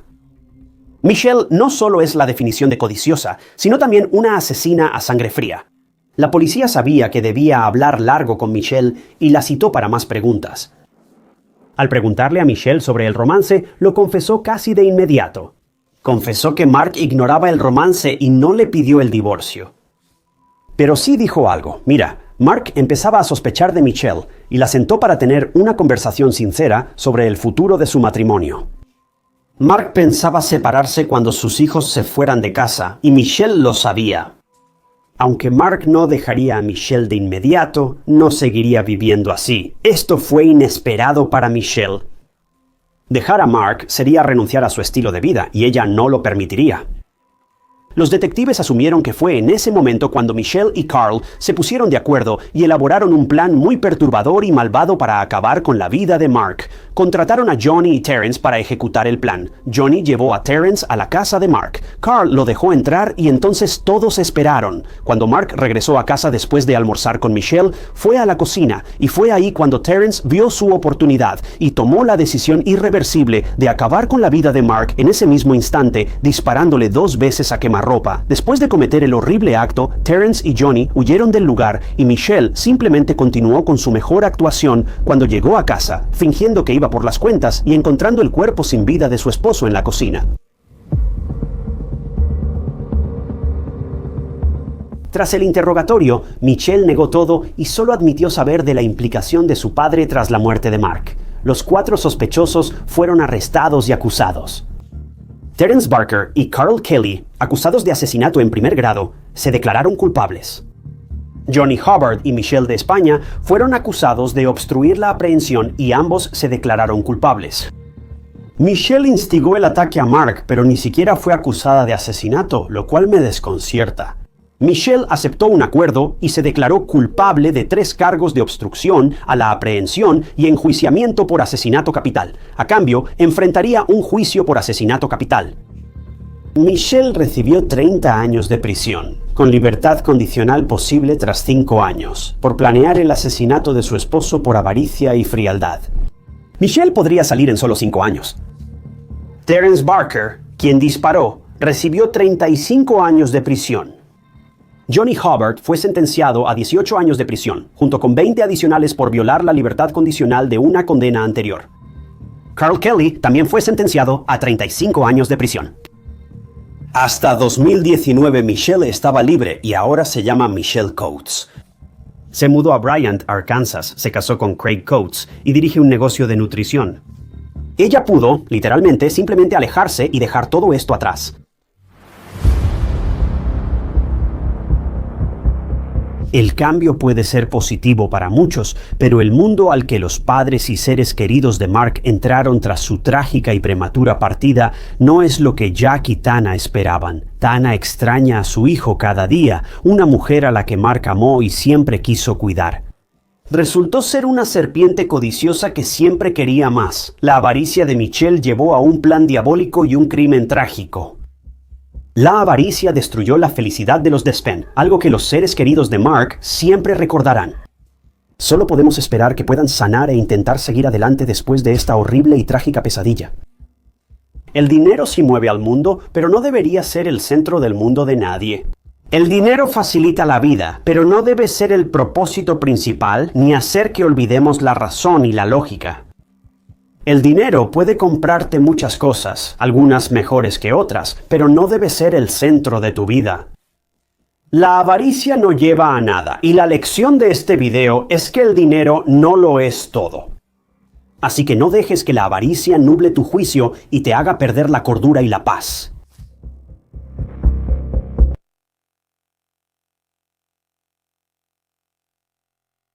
Cuando te enteras que tendrás un hijo, debe ser uno de los momentos más felices, y Brittany Eldridge no fue la excepción. Estaba emocionada al saber que estaba embarazada, ya elegía nombres, colores y ropa, pero nunca imaginó que no viviría para conocer a su pequeño. En el caso de Brittany Eldridge, 2 vidas inocentes fueron arrebatadas.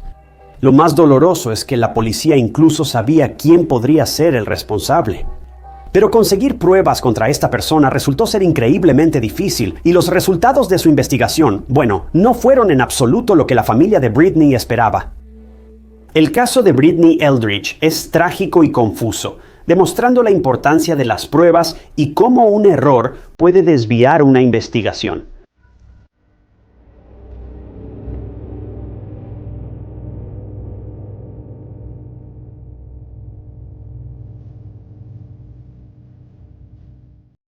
Bienvenidos a Historias de Crímenes Reales. Soy su anfitrión, Ty Knotts, y publico nuevos documentales de crímenes reales cada semana. Si te gusta, suscríbete. Es gratis y solo te avisa cuando subo videos. Brittany Caroline Eldridge nació el 13 de enero de 1986, hija de Robin Owens y Jeff Sherwood. Tenía un hermano llamado Jeffrey y vivían en Knoxville, Tennessee, una ciudad hermosa. Al crecer, Brittany era definida como una joven dulce que, aunque suene a cliché, amaba amar. Siempre son las personas más amables las que acaban en situaciones así. Nunca matan a los idiotas. Brittany siempre veía el lado positivo, y su familia era todo para ella. Según los padres de Brittany, ella tenía un gran corazón, tenía mucho amor para dar y era muy romántica por naturaleza. Su hermano definía a Brittany como su mejor amiga. Era muy femenina, le gustaban los deportes y las porristas y convivía sin problema con todos, hombres, mujeres o niños. Brittany era una joven muy aspiracional. Sobre todo, Brittany soñaba con hallar a su persona ideal. Soñaba con casarse joven, tanto así que conoció a su esposo, Terry Eldridge, en cuanto terminó la universidad. Brittany tenía 22 años y Terry 39 en ese momento. Aunque Brittany y Terry tenían mucha diferencia de edad, lo que los unió realmente fueron sus personalidades. Brittany era extrovertida, divertida, inteligente y alegre, mientras que Terry era reservado, pero un hombre estable y con los pies en la tierra. Eran polos opuestos en muchos aspectos, pero a Brittany no le importaba. De hecho, algunos de los mejores matrimonios terminan siendo entre dos personas que son increíblemente diferentes. De alguna manera, cuando están juntos, los convierte en el paquete completo. Brittany quería establecerse con un hombre decente y lo logró. La pareja se casó tras pocos meses de noviazgo y todo marchaba bien. La ruptura matrimonial de Brittany inició porque no coincidían en querer hijos. Brittany nació para ser mamá y lo que más deseaba era vivir la maternidad. Pero Terry no quería hijos. Brittany lo sabía desde el principio y al principio estaba de acuerdo con eso. Por eso la pareja siguió adelante y se casaron. Sin embargo, sentía que algo le faltaba, y al ver que Terry seguía negándose a tener hijos, eso claramente molestaba mucho a Brittany. La pareja también se distanciaba rápidamente. Tenían horarios de trabajo diferentes que chocaban casi todo el tiempo, lo que probablemente podría ser la razón por la que Terry no quería formar una familia, lo cual es comprensible. En ese momento, Brittany trabajaba en una compañía hipotecaria llamada Vanderbilt Mortgage and Finance, mientras que Terry era conductor de camión y tenía turnos largos e inesperados en el trabajo. Así que su matrimonio no era perfecto, pero no había nada que estuviera gravemente mal. La pareja simplemente estaba en un punto de sus vidas donde la distancia les quitaba la felicidad. Terry y Brittany llevaban 3 años casados y aunque atravesaban una mala racha, aún no habían terminado su matrimonio. Eso cambió cuando Norman Clark, su compañero de trabajo, llegó a la vida de Brittany. Norman Clark, de 20 y tantos años, soñaba desde niño con ser jugador de baloncesto y llegar a la NBA. Lo llamaban un tipo normal y encantador. Norman y Brittany comenzaron el mismo día como cobradores en Vanderbilt Mortgage and Finance. Brittany, al ser muy inteligente, aprendió más rápido y Norman frecuentemente le pedía ayuda. Él la describía como astuta e inteligente. Según Norman, al principio las cosas eran platónicas y amistosas, y él no veía nada especial en Brittany al principio. Realmente solo hablaba con ella para aprender más sobre su trabajo. Pero a medida que empezaron a pasar más y más tiempo juntos, Norman y Brittany formaron una conexión instantánea y simplemente hicieron clic. Pero había un problema. Brittany, de 25 años, estaba casada en ese momento. Sin embargo, solo 8 meses después, las cosas darían un giro.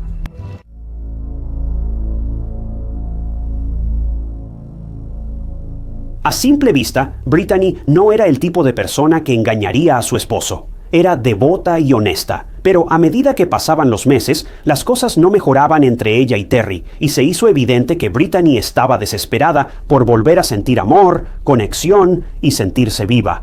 Bueno, solo 8 meses después, como te imaginas, la amistad entre Norman y Brittany se convirtió en algo más, y antes de que te dieras cuenta, Brittany y Norman eran pareja, una pareja secreta, pero pareja al fin. Norman sabía del matrimonio de Brittany y ambos decidieron mantener su relación en secreto. Solo se veían fuera del trabajo y se comunicaban en secreto, pero Pero las cosas no se mantuvieron en secreto para siempre y pronto, en febrero de 2011, Terry se enteró de la infidelidad de Brittany. Estaba destrozado y muy herido por esto, y con razón. Fue entonces cuando la pareja decidió separarse. Brittany se mudó de la casa que compartía con Terry y consiguió un departamento en el complejo Cross Creek, cerca de Western Avenue en Knoxville, Tennessee. Mientras tanto, Terry inició el proceso de divorcio. Ahora que su relación estaba al descubierto, Norman y Brittany se veían cada vez más hasta que las cosas dieron otro giro. Brittany le anunció a su mamá, Robin, que estaba embarazada de Norman. Pero había un problema. Norman y Brittany no eran exclusivos de ninguna manera.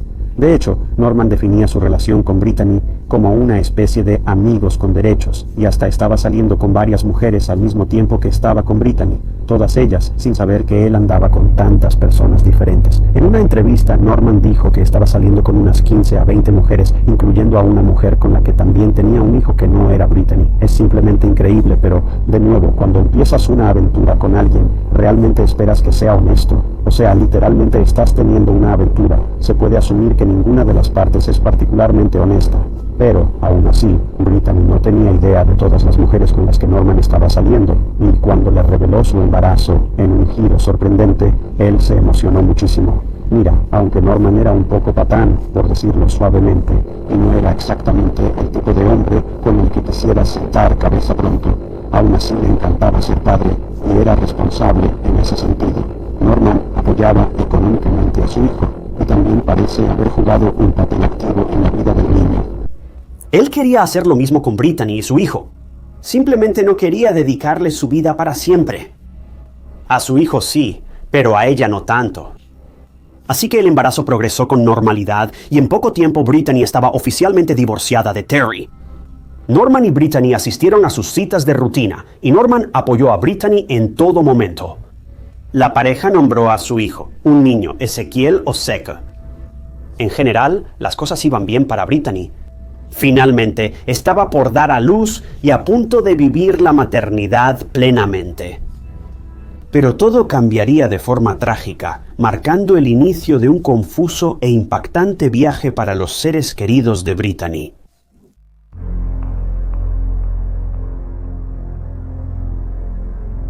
Brittany debía dar a luz en diciembre de 2011 y mientras tanto todavía trabajaba en Vanderbilt Mortgage and Finance. El 13 de diciembre de 2011, 2 semanas antes del parto, Brittany no fue a trabajar, lo que preocupó a sus compañeros. Primero, Brittany nunca se tomaría un día libre sin avisar con anticipación. Si lo hubiera hecho, quizás significaba que algo andaba mal, ya que estaba casi a término y sus compañeros temían que necesitara ayuda. Andrea, compañera y amiga de Brittany, la única que sabía de su relación con Norman, fue a casa de Norman para avisarle de la ausencia de Brittany y le sugirió llamar a Robin, su mamá, para asegurarse de que estuviera bien. Norman llamó a Robin y le preguntó si había visto a Brittany. Robin se puso nerviosa y preocupada, así que fue a revisar cómo estaba Brittany en su departamento. Al llegar Robin al departamento, se acercó y giró la perilla. La puerta se abrió fácilmente. No tenía seguro, lo que aumentó el miedo de Robin. Al entrar al departamento, lo primero que vio fue la sala hecha un desastre. La televisión de Brittany, antes en la pared, estaba en el suelo y muy dañada. Había 2 laptops en el suelo y el bolso de Brittany volcado cerca. Robin no necesitaba más pruebas para saber que algo malo había pasado, y antes de entrar más, sabía que tenía que llamar a la policía. Al marcar al 911, el operador le pidió a Robin que entrara y revisara si Brittany estaba ahí y se encontraba bien. Y Robin lo hizo, lo que resultaría ser un grave error. Cuando entró al cuarto de su hija, escuchó algo. Era el sonido del agua corriendo. Con el teléfono en una oreja y el corazón en la garganta, abrió la puerta del baño y vio a su hija, Brittany, sin vida dentro de la bañera que se desbordaba. Robin salió corriendo de la casa de inmediato y los oficiales de policía ya iban en camino al departamento de Brittany, de 25 años, que ahora era una escena del crimen y una realmente horrible. ¿Puedes imaginar lo que sintió Robin al ver a su hija tirada ahí en su baño? Es algo que ningún padre debería ver y traumático ni siquiera empieza a describirlo. En cuanto llegaron los oficiales de policía, acordonaron el departamento y fueron directo al baño. Brittany había perdido la vida y la causa de su muerte fue estrangulamiento. Pero eso no fue todo. Brittany también tenía lesiones en el cuello y no hizo falta más para que la policía se diera cuenta de que la muerte de Brittany fue simplemente horrible. Lo más desgarrador fue que Zeke tampoco sobrevivió.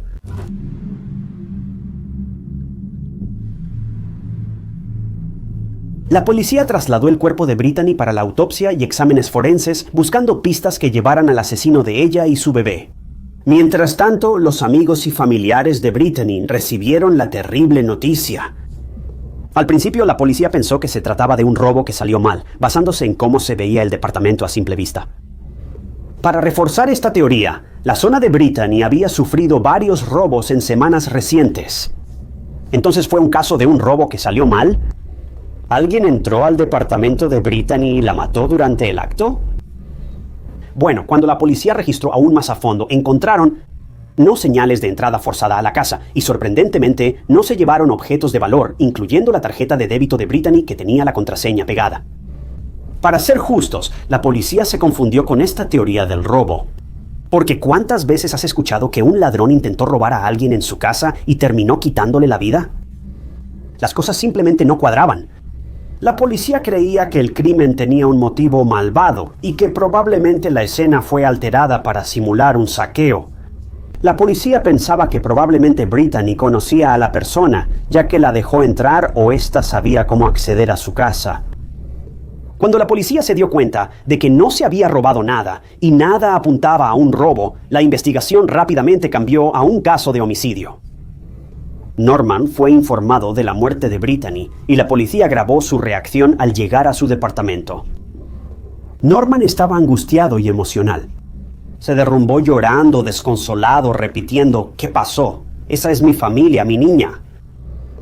Tan pronto como la policía tuvo a Norman, le hicieron un montón de preguntas. La policía pensó que un crimen de esta naturaleza violenta tenía que haber sido cometido por alguien que Brittany conocía y sus sospechas recaían en nada menos que Norman. Norman respondió cada una de las preguntas e incluso dio su ácido desoxirribonucleico voluntariamente sin un abogado. Poco tiempo después, cuando salieron los resultados de la autopsia de Brittany, la policía descubrió que Brittany había sido encontrada aproximadamente 12 horas después de su fallecimiento. Pero no solo eso, sino que se encontraron 2 muestras de ácido desoxirribonucleico masculino desconocido en su cuerpo. La policía quería ver si una de ellas coincidía con la de Norman, pero cuando se revisó, el resultado no fue una coincidencia. El ácido desoxirribonucleico hallado en Brittany no coincidió con el de Norman, principal sospechoso para la policía. La policía habló con la familia de Brittany sobre Norman. Su mamá, Robin, dice que Norman era cariñoso y cuidaba de Brittany. Pero las cosas habían estado un poco difíciles, especialmente después de que Brittany anunció su embarazo. La policía descubrió que Norman tenía problemas financieros, cobradores tras él y vivía con sus padres en el sótano. Así que la policía se quedó preguntándose, ¿Norman le quitó la vida a Brittany porque no quería tener un hijo? ¿Pensabas que un bebé traería más problemas de dinero? ¿Cuál fue el motivo? Y si realmente estuvo detrás de la muerte de Brittany y Zeke, entonces, ¿cómo lo hizo? La policía investigó el paradero de Norman durante el ataque a Brittany y descubrió que estaba con una de sus novias, Leanne Hahn. La policía también encontró mensajes de texto entre Norman y Brittany, y por lo que parecía, Brittany y Norman iban a reunirse en su departamento el 12 de diciembre para hablar sobre su futuro y el bebé. Pero cuando la policía habló con Norman, él dijo que nunca llegó y que en su lugar pasó la noche con Leanne.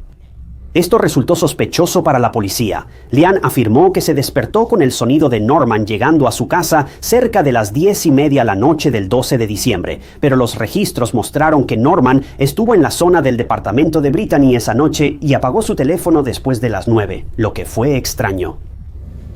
La policía también interrogó a Terry, ex esposo de Brittany, pero lo descartaron porque no estaba en la ciudad durante el ataque. Se comparó su ácido desoxirribonucleico con las 2 muestras del cuerpo de Brittany, pero no coincidía. Verás, la policía tenía una fuerte sospecha de que Norman era la única persona con un posible motivo para acabar con la vida de Brittany, pero las 2 muestras de ácido desoxirribonucleico encontradas en la escena estaban complicando la investigación. Pero incluso sin prácticamente ninguna evidencia en su contra, Norman fue arrestado y acusado de 2 cargos de asesinato en primer grado. Norman se declaró inocente y esperaba el juicio.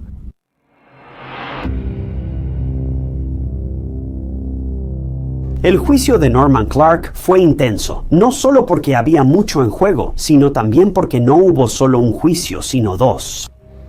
El primer juicio fue en agosto de 2015, casi 4 años después de la muerte de Britney y Zeke.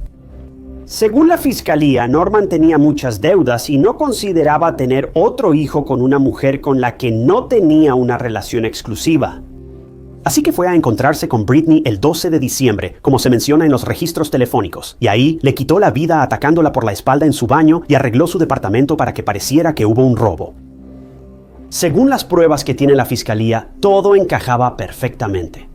Norman tenía un motivo y su teléfono lo ubicó cerca de Britney durante el ataque. Norman solo tenía coartada parcial, así que no se sabe dónde estaba, y no hubo señales de entrada forzada, lo que indica que Britney fue atacada por alguien conocido y que probablemente dejó entrar. Lo único que la fiscalía sentía que faltaba era el hecho de que el ácido desoxirribonucleico en la escena no coincidía con el de Norman. ¿De quién era ese ácido desoxirribonucleico? La fiscalía pensaba que Norman tuvo un cómplice en el ataque contra Britney y su bebé no nacido. Otra evidencia crucial en la corte fue el diario de Britney. Había entradas en este diario que mostraban cómo era realmente su relación con Norman. Britney escribió, cito, "Merezco algo mejor. Él nunca pregunta cómo estoy yo o cómo está el bebé. Extraño a la persona que solía ser. ¿Por qué a veces parece tan reservado? Debo preguntarme si ve a alguien más o a varias personas. Ojalá le importara como antes." Estas anotaciones confirmaron que Norman cambió tras el embarazo de Britney. ¿Entonces esto fue un motivo para que él acabara con la vida de Britney? Bueno, en cuanto a la defensa, ellos se mantuvieron en la versión de que Britney fue atacada por un ladrón. Su única prueba sólida era la ausencia del ácido desoxirribonucleico de Norman en la escena del crimen. La defensa dijo que para que Norman atacara a Britney, su ácido desoxirribonucleico tendría que estar en la escena, ya que parecía haber habido una pelea. Además, según la defensa, Norman no habría tenido mucho tiempo para cometer el crimen, cambiarse de ropa, la cual se habría ensuciado durante la pelea, deshacerse de ella y del arma, y luego preparar la escena y salir de la casa sin dejar ningún rastro. La defensa destacó que el ácido desoxirribonucleico desconocido en el cuerpo de Britney era del ladrón y que la policía no investigó este detalle a fondo. Básicamente, la defensa estaba mostrando que la policía iba tras un hombre inocente que amaba a sus hijos y también a Britney. Él no la abandonó, él no fue violento con ella. Sí, peleaban a veces, pero ¿quién no? En cuanto a las entradas del diario de Britney, la defensa las descartó diciendo que todas son vagas y no necesariamente muestran señales de abuso o violencia, y no están equivocados. Tras los testimonios de la familia de Britney y otros, el jurado deliberó casi un día antes de emitir el veredicto. El resultado fue un jurado indeciso. El veredicto fue 11-1 a favor de no culpable para Norman. El tormento para la familia de Britney continuó y la fiscalía intentó acusar de nuevo a Norman. Esto significaba que otro juicio y su preparación estaban en marcha. Pensar que la familia de Britney estaba esforzándose tanto por encontrar respuestas sobre la desafortunada muerte de su hija y que después de todo esto no tuvieron éxito es simplemente devastador. El segundo juicio se realizó en 2017 y todo fue igual, pruebas, jurado y proceso. Solo cambió el abogado defensor de Norman. Solicitó un nuevo abogado en el segundo juicio. Su abogado en el primer juicio fue Greg Isaacs y ahora lo representa Keith Rogers, exfiscal del condado de Knox. El jurado deliberó de 4 a 5 días y al anunciar el veredicto, el juicio fue nulo de nuevo. De los 12 miembros del jurado, 11 estaban a favor del veredicto de culpabilidad esta vez, mientras que uno estaba convencido de que Norman no era culpable. Quiero decir, ¿qué cambio de veredicto? Pero como el jurado estaba dividido y la decisión no fue unánime, Norman no pudo ser acusado de nada. Uno pensaría que la fiscalía programaría otro juicio, pero en enero de 2018 la fiscal general del condado de Knox, Charm Allen, tomó otra decisión y decidió no acusar a Norman Clark por tercera vez.